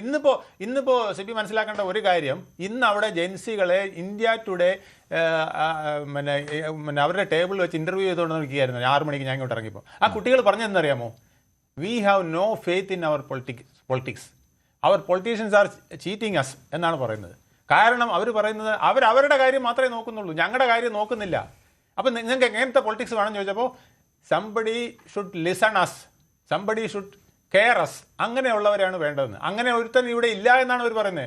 ആ ഒരു അവസ്ഥയിലേക്ക് നമ്മുടെ കുട്ടികൾക്ക് തോന്നുന്നെങ്കിൽ അത് എവിടെയാണ് ചെന്ന് എത്തിയിരിക്കുന്നതെന്ന് ആലോചിക്കണം. അതിൻ്റെ പ്രധാന കാരണം പരീക്ഷ, അതുപോലെ തന്നെ PSC, അതുപോലെ തന്നെ മറ്റ് പിന്നെ ഇപ്പോൾ പ്രൈവറ്റ് ആണെങ്കിൽ പോലും പിള്ളേരെ ഞെക്കിപ്പിഴിയാണ്. നമ്മുടെ ടെക്നോ പാർക്കിൽ 5ാം നിലയുടെ മുകളിൽ നിന്ന് ചാടി ആത്മഹത്യ ചെയ്യുന്നു. കഴിഞ്ഞ ദിവസം ഒരു മെഡിക്കൽ റെപ്പ് പോയി ആത്മഹത്യ ചെയ്തു. എല്ലാവരും സ്ക്യൂസ് ചെയ്യുകയാണെന്നേ. പ്രൈവറ്റിലും സ്ക്യൂസിങ്, ഗവൺമെന്റിലും സ്ക്യൂസിങ്. ഗവൺമെന്റിൽ കയറാൻ പറ്റുന്നില്ല. പിന്നെ പൊളിറ്റിക്സ് ആണെങ്കിൽ അവിടെ മുഴുവൻ മക്കത്തായമേ ഉള്ളൂ. ഇപ്പം എന്തുകൊണ്ട് വിജയിച്ചു എന്നറിയാമോ? അങ്ങനെയാണെങ്കിൽ ഈ ഡൽഹി സമരത്തിലെ അരാഷ്ട്രീയ പ്രവർത്തനമുണ്ടല്ലോ, അതിനെ അംഗീകരിക്കേണ്ടി വരും. അരാഷ്ട്രീയ പ്രവർത്തനം വന്നത് എന്തുകൊണ്ടാണ്? ഇവിടുത്തെ പ്രധാന പ്രതിപക്ഷങ്ങൾ അടക്കമുള്ളവർ എന്തുകൊണ്ട് വായി നോക്കി നിന്നു? അതാണ് പ്രശ്നം. ഒരു പ്രശ്നം ഉണ്ടാകുമ്പോൾ ഇപ്പോൾ BJPയുടെ പ്രശ്നം അവർ ആന്തരികമായിട്ട് അവർ പരിഹരിച്ചിട്ടുണ്ട്, അവർ പരിഹരിക്കാതിരുന്നിട്ടില്ല. പക്ഷേ അതിൽ വന്ന അപാകതകൾ എന്തെങ്കിലും ഉണ്ടെങ്കിൽ അത് ഇവിടുത്തെ ജനങ്ങളുടെ മനസ്സിൽ, ഇത്രയും കുട്ടികൾ ആത്മഹത്യ ചെയ്തപ്പോൾ ഇവിടെ എവിടെയായിരുന്നു ഈ പ്രതിപക്ഷം? അവർ പോയി ആ വീട്ടിൽ പോയി പോലും കാണാൻ തയ്യാറായിട്ടില്ലല്ലോ, കണ്ണീരൊപ്പം തയ്യാറായിട്ടില്ലല്ലോ. ഇപ്പം ജെൻസികൾ ഇങ്ങനെ വന്നു കഴിഞ്ഞപ്പോൾ അതിന്റെ മുമ്പിൽ നിന്ന് ആർക്കും പറയാം, എനിക്കും ഞങ്ങൾ നാളെ ഇന്ത്യ മുഴുവൻ തകർത്തുകളയും എന്ന് പറയാൻ എനിക്ക് എളുപ്പമാണ്. പക്ഷേ അത്രയും പേരെ സംഘടിപ്പിക്കുക ബുദ്ധിമുട്ടാണ്. അതിനുള്ള സാമ്പത്തിക സോഴ്സ് പോലും ബുദ്ധിമുട്ടാണ്. 1 ലക്ഷം കുട്ടികൾക്ക് 100 രൂപ വെച്ച് ഭക്ഷണം അല്ലെങ്കിൽ പോലും എത്ര കോടിയായി? ഇത് എത്ര ദിവസമായി നടക്കുന്നു? അപ്പൊ ഇതെല്ലാം വിദേശ ഫണ്ട് ആരോപണം. വിദേശ ഫണ്ടല്ല ഞാൻ പറഞ്ഞു, ഇതിനകത്ത് ഫണ്ട് വന്നിട്ടുണ്ട്. ആ ഫണ്ട് വിദേശമാണോ സ്വദേശമാണോ, ഇത് എങ്ങനെ വന്നു എന്നുള്ളത് കണ്ടുപിടിക്കണം. ഞാൻ ഒരു മിൽമ പാലിന്റെ വില കൂട്ടിയതിന് ഇവിടുത്തെ ഒരു 100 റെസിഡൻസ് കണ്ട് ഒരു സമരം നടത്തി, ബാനറും ഫ്ലക്സും എല്ലാം വെച്ച് നടത്തിയതിന് പോലും 50,000 രൂപയാണ് ചിലവായത്. വെറും 2 മണിക്കൂർ ഒരു ബോക്സും വെച്ച് അവിടെ ഫ്ലക്സും വെച്ച് ആളെ സംഘടിപ്പിച്ച് ഇത് നടത്തുന്നതിന് 50,000 രൂപയാണ് ചിലവായത്. മൈക്കിൻ്റെ വാടകയും പിന്നെ ഈ ബാനറും പിന്നെ ഫ്ലെക്സും കൊടിയും മാത്രമേ ഉണ്ടായിരുന്നുള്ളൂ. അപ്പോൾ ഇത് വെറും 50-60 പേരെ ഉണ്ടായിരുന്നുള്ളൂ എന്ന് ആലോചിക്കണം. ഇത്ര രീതിയിൽ ഒരു സംഗതി എത്ര കോടി രൂപയായിട്ടുണ്ട്? ആ പണം എവിടുന്ന് വന്നു? ഇത് രാഹുൽ ഗാന്ധിക്ക് സംഘടിപ്പിക്കാൻ കഴിയില്ല. രാഹുലിന് ജന്തർ മന്ദറിലുള്ള താങ്കൾ മറുപടി പറയൂ. എന്താ പ്രശ്നം എന്നറിയാം? എനിക്ക് മനസ്സിലാവാത്തത്, ഇവിടെ ജന്തർ മന്ദറിൽ വരുന്ന ആൾക്കാർ അവരുടെ സ്വന്തം കാശുകൊണ്ട് വെളിയിൽ പോയി കഴിച്ചിട്ട് തിരിച്ചു വരികയാണ്, അല്ലെങ്കിൽ സ്വിഗ്ഗി ഓർഡർ ചെയ്യുകയാണ്. സ്വിഗ്ഗി തൊട്ട് സൈഡിൽ വരെ വയ്ക്കും. അത് മാത്രമല്ല, അവരുടെ താമസം, അവരുടെ യാത്ര, ഇതെല്ലാം ഒരുപാട് ചെലവുണ്ട്. ഒരു സമരം സംഘടിപ്പിക്കുന്ന ഒരാളിന് ഒരു കാരണവശാലും ഇതെല്ലാം അവിടെ വരുന്ന കുട്ടികളുടെ തലയിൽ ഇടാൻ പറ്റില്ല. ഇത് അങ്ങനെ ഒരു സമരം സംഘടിപ്പിച്ചാൽ നിൽക്കില്ല. ആ സമരം വരും പോകും എന്നല്ലാതെ 1 മണിക്കൂർ കൂടി അതിൽ കൂടുതൽ അവിടെ നിൽക്കാൻ പറ്റില്ല. അങ്ങനെ അത് സമരം സംഘടിപ്പിച്ച് യാതൊരു പരിജ്ഞാനവും ഇല്ലാത്തവരാണ്. സമരം സംഘടിപ്പിച്ച് പരിജ്ഞാനമില്ല. താങ്കൾക്ക് പറ്റുമോ ഒരു 100 പേരെ സെക്രട്ടേറിയറ്റിന് നടയിൽ ഒരു 5 ദിവസം നിർത്താൻ പറ്റുമോ? 5 ദിവസം 100 പേരെ മതി, കൂടുതൽ വേണ്ട. എന്റെ ചേട്ടാ, 5 ദിവസം നടത്താം. ഇതേ കോസ്റ്റ്, നിങ്ങൾക്ക് എന്താ ഈ സംഭവം ഒന്ന് മനസ്സിലാവണില്ല. ഇതേ കോസിന് തിരുവനന്തപുരത്തെ സെക്രട്ടറി അവർ രാജ്യഭാഗമാക്കാണ്. താങ്കൾ മടങ്ങി വന്നിട്ട് തിരുവനന്തപുരം സെക്രട്ടേറിയറ്റ് നടയിൽ വെറും 100 പേരെ 5 ദിവസം നടത്താൻ പറ്റുമോ? ഞാൻ വെല്ലുവിളിക്കുന്നു. 5 ദിവസം രാഹുൽ ഈശ്വറിന് പറ്റുമോ? എന്റെ ഭായി, ഞാൻ 1500 പേരെ കൊണ്ട് ശബരിമല ഇതിനൊന്നും പറ, ഇതിന് പറ. ശബരിമല അത് വേറെ, അത് ഡിവോഷണൽ കാര്യമാണ്. ശബരിമല സ്വാമി അയ്യപ്പ ഒത്തിരി പേര് വരും. അത് പള്ളിയിൽ തൊട്ട് അതിനേക്കാൾ കൂടുതൽ ആളുകൾ വരും. മനസ്സിലായില്ലേ? അത് വേറെ വികാരമാണ്. അത് ഇന്ത്യയിൽ പണ്ട് മുതലേ കഴ്സൺ പ്രഭു പറഞ്ഞ പോലെയാണ്. നിങ്ങൾക്ക് ഏറ്റവും എളുപ്പം പ്രശ്നം ഉണ്ടാക്കാൻ ഏറ്റവും എളുപ്പം വിഷയം. വേണുഗോപാൽജിയുടെ ഒരു പ്രശ്നം, അദ്ദേഹം ആനയുടെ വാൽ കണ്ടിട്ട് ആനയുടെ വാലാണ് ആന എന്ന് വിലയിരുത്തുകയാണ്. ആനയുടെ വാല് കണ്ടവന് മാത്രമേ ആനയുടെ വലിപ്പം അറിയാൻ പറ്റുള്ളൂ. അറിയാമോ? ആനയുടെ വാല് കണ്ടവനെ ആനയുടെ കാൽ എത്ര ഇരിക്കും, തല എത്ര ഇരിക്കും എന്ന് അറിയാൻ പറ്റുള്ളൂ. ഇതൊന്നും കാണാത്തവന് ഇതെല്ലാം ഇങ്ങനെയാണെന്ന് തോന്നുന്നു. അതാ പറ്റുന്നത്. ഞാൻ അങ്ങനെ 30 വർഷം ഇവിടുത്തെ ഏത് രാഷ്ട്രീയ പാർട്ടിയോട് നിങ്ങൾ ചോദിക്കാം, ടോപ്പ് ലീഡേഴ്സിനോട് ചോദിക്കാം. 30 വർഷം ഇവിടെ സാധാരണക്കാരന്റെ പ്രശ്നങ്ങൾക്കായിട്ട് സമരം സംഘടിപ്പിച്ചിട്ടുള്ള അല്ല, അണ്ണാ ഹസരയുടെ സമരത്തെ കുറിച്ച് രാഹുലും പറഞ്ഞു. രാഹുൽ പങ്കെടുത്തതാണ്, ആരുടെയും കാശ് വാങ്ങിയിട്ടില്ല. പക്ഷെ താങ്കൾ പറഞ്ഞു അതിൽ ഫണ്ട് ഉണ്ടായിരുന്നു. ഫണ്ടില്ലാതെ ഒരു സംഘം നടക്കാൻ പറ്റില്ലേ? അത് അങ്ങനെ സമരം നടത്താമെന്ന് ആരെങ്കിലും അയാളുടെ ശിഷ്യത്വം സ്വീകരിക്കാനാണ്. ശരി രാഹുൽ, ഒരു ചെറിയ സമരം പോലും വലിയ തുകയില്ലാതെ സംഘടിപ്പിക്കാൻ പറ്റില്ല എന്നുള്ളത് എനിക്ക് ബോധ്യമുണ്ട്. മഞ്ജുഷെ ഈ അദ്ദേഹത്തെ ബഹുമാനത്തോടെ കാണുന്നു. അദ്ദേഹം കണ്ട വില കുറഞ്ഞ രാഷ്ട്രീയക്കാരെ അങ്ങനെ ആളെ കൂട്ടിയായിരിക്കും സമരം ചെയ്തത്. ഇവിടത്തെ യുവാക്കൾ കാശ് മുടക്കി ജന്തർ മന്ദറിൽ വന്ന് സ്വന്തമായിട്ട് എനിക്ക് സാറേ ബഹളമൊക്കെ അറിയാഞ്ഞിട്ടല്ല, ഞാൻ പറഞ്ഞത് ഇവിടെ നെറ്റ് കണക്ഷൻ കുറവാണ്, ചുറ്റും ആൾക്കാരും ഉണ്ട്, അല്ലെങ്കിൽ ഞാനും ബഹളമൊക്കെയായിരുന്നു. ഇവിടെ സ്വന്തം കാശ് മുടക്കി ഇവിടെ വന്ന് സ്വന്തമായിട്ട് ആഹാരം കഴിച്ച് മുദ്രാവാക്യം എടുത്ത് അവരെല്ലാവരും ഇൻസ്റ്റാഗ്രാം ജനറേഷനാണ്. ആ ഇൻസ്റ്റാഗ്രാം ജനറേഷൻ ചെയ്താണ്. ഞാൻ ഇന്നലെ പഞ്ചാബിലെ പ്രൊട്ടസ്റ്റിന് പോയിരുന്നു. പഞ്ചാബിലെ പ്രൊട്ടസ്റ്റിനും ഏകദേശം 1000-ഓളം ആളുണ്ടായിരുന്നു. അവരെല്ലാം ഇതേപോലെ ഓരോ സ്ഥലങ്ങളിൽ വന്നിരിക്കുകയാണ്. അവർ ഈ രാജ്യത്തിന് വേണ്ടി വരികയാണ്. സാറ് കണ്ട പ്രൊട്ടസ്റ്റേഴ്സിനെ പോലെ അല്ല Gen Z. You messed with the wrong generation എന്നവർ പറയുന്നുണ്ട്. മെസ്ഡ് എന്നല്ല, വേറൊരു വാക്ക് പറയുന്നുണ്ട്, അത് ഞാൻ പറയുന്നില്ല. നിങ്ങൾ മെസ് ചെയ്യുന്നത് റോങ് ജനറേഷനോടൊപ്പമാണ്. ഒരു കാര്യം കൂടെ, അവർക്ക് എത്ര പൈസ കിട്ടും അവരുടെ അച്ഛൻ കൊടുത്തോ, അവരുടെ സ്വയം ഉണ്ടാക്കിയതാണോ? അത് നിങ്ങൾ ആലോചിക്കണം സാറേ. സാർ അറിയാൻ വേണ്ടി പറയുകയാണ്, ഇവിടെ 22ഓളം ആത്മഹത്യ ചെയ്യുന്ന കുട്ടികളുടെ പേരൻസ്, ചിലർ 12 എന്ന് പറയുന്നുണ്ട്, ഞാൻ 22 എന്ന് പറയുന്നുണ്ട്. അവർ വരുന്നുണ്ട്. അതിലൊരു കാർഗിൽ യുദ്ധവീരനുണ്ട്. അവരുടെ മക്കളുടെ അടക്കം ഫോട്ടോ ഉണ്ട്. ഇവര് പരസ്പരം ആഹാരം അങ്ങോട്ടും ഇങ്ങോട്ടും മേടിച്ചു കൊടുക്കുകയാണ്. ഈ സാധനങ്ങൾ, ഇതിന്റെ അടിസ്ഥാനം മറ്റേ മൈക്ക് മേടിക്കാൻ സാധനങ്ങളൊക്കെ അത് അഭിജിത് ദീപ്തി അടക്കം ചെയ്തതാണ്. അവർക്ക് അത്യാവശ്യം നല്ല അപ്പർ മിഡിൽ ക്ലാസ്സിലെ ആൾക്കാരാണ്. ഈ കാശ് എന്ന് പറയുന്ന വളരെ വില കുറഞ്ഞ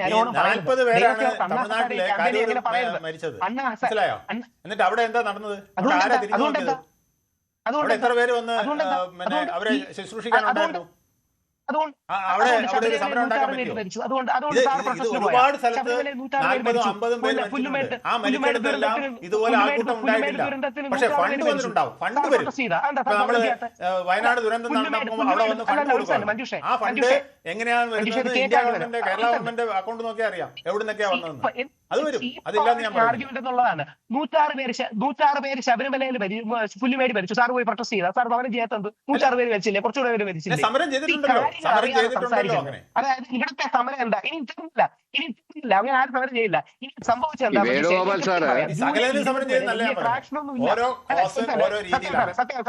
ജൂലൈ 20 വരെ വലിയ ട്രാക്ഷൻ ഒന്നും ഉണ്ടായിട്ടില്ല. മോഹൻലാലിന്റെ മോളടക്കം എപ്പോഴാ പോസ്റ്റ് ഇട്ടത്? ജൂലൈ 20 ഇവർക്കെതിരെ പോലീസ് ആക്ഷൻ ഉണ്ടായി. 20 ദിവസമായി സോനം വാങ്ങിച്ചു കിടന്നു. അവസാനം കോടതിയിലെ ആൾക്കാർ ഇറങ്ങി വന്ന് പറഞ്ഞു, നിങ്ങൾ നിർത്തിയിട്ട് പോകും, ആരും നിങ്ങളെ ശ്രദ്ധിക്കുന്ന പോലും ഇല്ലാന്ന്. പലതവണ കോടതി പോയി. 20 ദിവസം ആ മനുഷ്യൻ പട്ടിണി കിടന്നിട്ടും നോബഡി ബോതേർഡ്. അല്ലെങ്കിൽ കൂടി വന്ന 1000 പേരിലേക്കോ 500 പേരിലേക്കോ മാത്രമേ ശ്രദ്ധ പോലും എത്തിയുള്ളൂ. നാഷണൽ മീഡിയ ഇഗ്നോർ ചെയ്തു. 20 തെറ്റായ ഒരു പോലീസ് ആക്ഷൻ ഉണ്ടായി. ഏതുപോലെ എന്നറിയാമോ? അണ്ണാ ഹസാരയുടെ കാർത്തി അണ്ണാ ഹസാരെ തിഹാർ ജയിലിൽ കൊണ്ടുപോയി. ബാബ രാംദേവ് പോലെ എല്ലാവരും ആദരിക്കുന്ന ഒരു ഹിന്ദു സന്യാസി അവിടെ നിന്ന് ഓടിച്ചു വിട്ടു. അത് തെറ്റായ സമീപനമായിരുന്നു. അങ്ങനെ അധികാരത്തിന്റെ ധാർഷ്ട്യം കാണിക്കുമ്പോഴാണ് ആ വിഷയം ആളി കത്തുന്നത്. അങ്ങനെ സമരം വിജയിക്കാനുള്ള കാരണം അതായിരുന്നു. ആ ദിവസമായിരുന്നു സമരം വിജയിച്ചത്. ഒറ്റ വരിയും കൂടി അഖിലിനോട് വേണ്ടിയിട്ടാണ്. വിവേകാനന്ദ ഫൗണ്ടേഷൻ, അജിത് ഡോവൽജിയുടെ അടക്കം വിവേകാനന്ദ ഫൗണ്ടേഷൻ പോസിറ്റീവായിട്ട് അണ്ണാ ഹസാരെ സപ്പോർട്ട് ചെയ്തു. അത് രാജ്യത്തിന് വേണ്ടിയിട്ടാണ്, അഴിമതിക്കെതിരെയാണ്. അല്ലാതെ അജിത് ഡോവൽജിയുടെ വിവേകാനന്ദ ഫൗണ്ടേഷൻ അടക്കം ഈ രാജ്യത്ത് ഇത്ര വലിയൊരു ഗാന്ധിയൻ പ്രക്ഷോഭത്തിന് ഇറങ്ങുമ്പോൾ അവരെ സപ്പോർട്ട് ചെയ്യണ്ടേ? ഇതൊന്നും കാശിന് വേണ്ടിയല്ല, മാതൃരാജ്യത്തിന് വേണ്ടിയുള്ള പോരാട്ടം തിരിച്ചറിയണം. അണ്ണാ ഹസാരെ സമരവും അല്ല, ഞാൻ ഈ സമരത്തിലെ ഒരു സമരത്തെയും ഒരാൾ മരിച്ചത് കൊണ്ട് സമരം ചെയ്യണമെന്നോ അല്ലെങ്കിൽ ഒരാൾ മരിക്കാത്തത് കൊണ്ട് ഒരു പ്രശ്നം ഉണ്ടാകുമ്പോൾ സമരം ചെയ്യണമെന്നല്ല. സമരം അതൊരു ആത്യന്തികമായ ഒരു വികാരമാണ്. ഒരു പ്രശ്നം നടക്കുമ്പോൾ ആ പ്രശ്നത്തിന് ഭാഗവാക്കാകുന്നവരെ ചേർത്ത് പിടിക്കാൻ ഒരു കൂട്ടം ആൾക്കാർ കാണിക്കുന്ന മനസ്സാണ് സമരം. ആ സമരത്തെ ഇങ്ങനെ ചില വാക്കുകൾ ഉപയോഗിച്ച് തള്ളിപ്പറയരുത് ആരും എന്നതാണ് എൻ്റെ ഒരു പോയിന്റായി പറയുന്നത്. പിന്നെ ഒരു കാര്യം, ഞാൻ ഈ സമരം വിജയിക്കുന്നുണ്ടെങ്കിൽ അതൊരു പോസിറ്റീവായി തന്നെ നമ്മൾ അതിനെ കാണണം. കാരണം വിദ്യാർത്ഥികളുടെ പരീക്ഷാ പ്രശ്നത്തെ ചൂണ്ടിക്കാട്ടി നടത്തിയ സമരം, ആ പരീക്ഷാ പ്രശ്നം പരിഹരിക്കണമെന്ന് സർക്കാരിന് കൂടി അനുകമ്പയുണ്ട്. സർക്കാർ തന്നെ മുന്നോട്ട് വെച്ച ആശയം എന്താണ്? ആ പരീക്ഷാ ചോർച്ച ഇനി ഭാവിയിൽ ഉണ്ടായാൽ അതിന് നടപടി ഉണ്ടാകണം. ഏതെങ്കിലും ഒരു പരീക്ഷാ ചോർച്ചയിൽ അല്ലെങ്കിൽ ഏതെങ്കിലും ഒരു കുറ്റത്തിന് 10 കോടി രൂപ പിഴ നൽകുന്ന ഏതെങ്കിലും നിയമം ഈ രാജ്യത്ത് നിലനിൽക്കുന്നുണ്ടോ? 10 ധാർമ്മിക ഉത്തരവാദിത്വം ഏറ്റെടുക്കുന്നത് തുല്യമാണല്ലോ. അപ്പോൾ പിന്നെ അടുത്തത് പ്രധാന രാജ്യമാണല്ലോ. ഞാൻ പറയുന്നത് മഞ്ജുഷ, ഈ രാജ്യത്ത് അല്ലെങ്കിൽ ഈ നാട്ടിൽ മാറ്റമില്ലാത്ത ഒന്ന് മാത്രമേ ഉള്ളൂ, അത് മാറ്റമാണ് എന്ന് പറയുമ്പോൾ ഞങ്ങൾ പറയുന്നത്, ഞങ്ങളാരും അങ്ങനെ മാറാൻ പാടില്ലാത്തതോ അല്ലെങ്കിൽ ഞങ്ങളുടെ ഭാഗത്തു നിന്ന് എന്തെങ്കിലും ഒരു കാര്യം വന്നാൽ അത് ചൂണ്ടിക്കാട്ടിയാൽ അതിനെ തുറന്ന് മനസ്സോടെ സ്വീകരിക്കാൻ കഴിയാത്തവരൊന്നും അല്ല ഞങ്ങളുടെ പാർട്ടിയും ഭരണഘടനയും ഞങ്ങളുടെ സംവിധാനങ്ങളും ഒന്നും. ഞങ്ങൾ പറയുന്നു, ഞാൻ ആദ്യഘട്ടം മുതൽ പറഞ്ഞില്ലേ, ഈ പരീക്ഷ ചോർച്ചയുണ്ടായ സമയം മുതൽ ഞങ്ങളുടെ സർക്കാർ എടുത്ത നിലപാട് ഞാൻ നിങ്ങളോട് ആവർത്തിച്ചു പറഞ്ഞില്ലേ. മെയ് 3-ാം തീയതി പരീക്ഷ നടന്നത് മുതൽ മെയ് 5-ന് ഈ പരീക്ഷയുടെ ചോദ്യപേപ്പർ ചോർന്നു എന്ന മുതൽ ജൂലൈ മാസം വരെ ഉണ്ടായ, പിന്നെ നേരത്തെ രാഹുൽ ഈശ്വർ പറഞ്ഞതുപോലെ തെറ്റായ ഒരു നടപടി ഉണ്ടാകുന്നത് പോലീസാണ്. നേരത്തെ ഇവിടെ എല്ലാവരും ഈ കോൺഗ്രസ്സുകാരും ഈ പറയുന്ന രാജ്യത്തിന്റെ ബഹുമാന്യനായ പ്രതിപക്ഷ നേതാവും ഇവിടെ നിന്ന് മുദ്രാവാക്യം വിളിക്കാൻ പോയ എംപിമാരും എല്ലാം പറഞ്ഞത് പോലീസിന്റെ വേഷം ധരിച്ച് RSSകാരും BJPക്കാരുമാണ് ഈ അക്രമങ്ങൾ നടത്തിയതെന്നാണ് അവർ പറയുമ്പോൾ ഞാൻ അവരോട് ചോദിക്കുന്നത്, ഇവർ എത്ര കാലം കേരളം ഭരിച്ചിട്ടുണ്ട്? ഈ രണ്ട് മുന്നണികളും ഈ നാട് ഭരിച്ചപ്പോൾ ഞാൻ പറയുന്നത് വിദ്യാർത്ഥി സമരങ്ങളെയോ യുവജന സമരങ്ങളെയോ ഒന്നും തല്ലി തകർത്തതിനോ തല്ലി ഒതുക്കിയതിനോ ഒന്നും ഞാൻ പറയുന്നില്ല. ഞാൻ ചോദിക്കുന്നത്, ഈ നാട്ടിലെ എൻഡോസൾഫാൻ ഈ ബാധിച്ചവർ കാസർഗോഡ് സമരം നടത്തിയപ്പോൾ ഉമ്മൻചാണ്ടിയുടെ സർക്കാരിന്റെ കാലത്ത് 2014 നിങ്ങളുടെ തന്നെ ലൈബ്രറിയിൽ നോക്കിയാൽ നിങ്ങൾക്ക് അറിയാൻ സാധിക്കും ഏത് തരത്തിലാണ് ഉമ്മൻചാണ്ടിയുടെ അന്നത്തെ പോലീസ് അവർക്കെതിരെ നടപടി സ്വീകരിച്ചത്. അങ്കമാലിയിലെ കർഷക സമരം 2015, ആ സമയത്ത് വലിയ സമരം ഉണ്ടാകുന്നുണ്ട്. ബാർക്കോഴയും സോളാറും അടക്കമുള്ള സമരം ഉണ്ടാകുമ്പോഴും അങ്കമാലിയിലെ ഒരു കൂട്ടം കർഷകർ നടത്തിയ, വയോവൃദ്ധരായ മനുഷ്യർ നടത്തിയ സമരത്തെ ഈ നാട്ടിലെ പോലീസ് എങ്ങനെയാണ് നേരിട്ടത്? പോലീസ് ചില സമയത്തൊക്കെ ലോ ആൻഡ് ഓർഡർ പ്രശ്നം ഉണ്ടാകുമ്പോൾ ആ സമരങ്ങളെ നേരിടാറുണ്ട്. പക്ഷെ ആ സമരങ്ങളെ നേരിടുന്ന പോലീസിന് എല്ലാ ഉത്തരവാദിത്വവും അങ്ങനെ ഏതെങ്കിലും ഒരു സർക്കാരിന് മേൽ കെട്ടിവെച്ച് ആ സർക്കാരിനെയും രാജ്യത്തെയും അസുരപ്പെടുത്തി ആ സർക്കാരിനെ വലിച്ചിട്ടൊരു ഭരണക്കൊതിയാണ്, കോൺഗ്രസിന്റെ ഭരണക്കൊതിയാണ്, ഈ പ്രധാനമന്ത്രി മോഹവും ഭരണക്കൊതിയുമാണ് ഈ രാജ്യത്ത് ഇല്ലായ്മ ചെയ്യാനുള്ള കോൺഗ്രസിന്റെ നിലപാടിന്റെ ഭാഗമായിട്ടാണ് ഈ നാടകവും ഈ നുഴഞ്ഞുകയറ്റവും.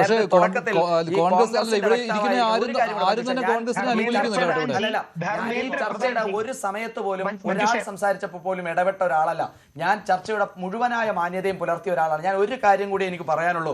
നേരത്തെ മാധ്യമപ്രവർത്തകന്റെ വേഷം ധരിച്ചിരിക്കുന്ന ആ കോൺഗ്രസ്സുകാരൻ പറഞ്ഞതുപോലെ ഈ സമരത്തിൽ പ്രതിപക്ഷം നയിച്ചതല്ല, പ്രതിപക്ഷം നുഴഞ്ഞു കയറിയതാണ്. ഞാൻ അങ്ങയോട് പറയുന്നു, അങ്ങ് ആദ്യഘട്ടത്തിൽ അങ്ങയുടെ സ്വരം മാധ്യമപ്രവർത്തകന്റെ അല്ല എന്ന അങ്ങയോടുള്ള എല്ലാ ബഹുമാനവും നിർത്തി ഞാൻ പറയുന്നു. അങ്ങയുടെ സ്വരം ഒരു കോൺഗ്രസ്സുകാരന്റെ പോലെ എനിക്ക് ഫീൽ ചെയ്തുകൊണ്ട് ഞാൻ അങ്ങയോട് പറയുന്നു, അങ്ങ് ആദ്യം പറഞ്ഞ ഒരു വാക്കിൽ ഞാൻ ഇപ്പോൾ അവസാനത്തിൽ ഞാൻ അങ്ങയോട് പറയുന്നു, ഈ സമരം അത് കോൺഗ്രസ് നയിച്ചതല്ല, കോൺഗ്രസ് നുഴഞ്ഞു കയറിയതാണ്. ഈ സമരത്തെ നുഴഞ്ഞു കയറി രാജ്യത്തെ അസുരപ്പെടുത്തി ഈ രാജ്യത്തെ ഇല്ലായ്മ ചെയ്ത്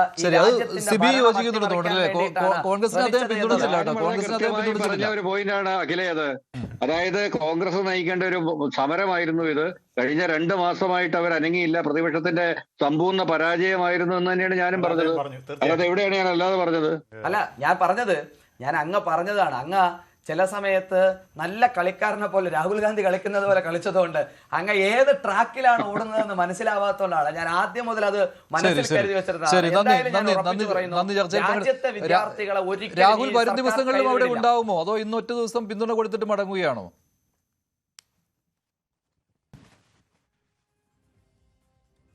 ഇന്റർനെറ്റ് കുറവാണോ? ശരി, നന്ദി. ചർച്ചയിൽ പങ്കെടുത്ത എല്ലാവർക്കും.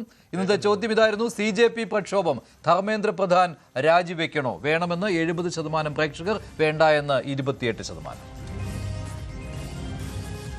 വേണ്ടിവരെ അവസാനിക്കുന്നു. നന്ദി, നമസ്കാരം.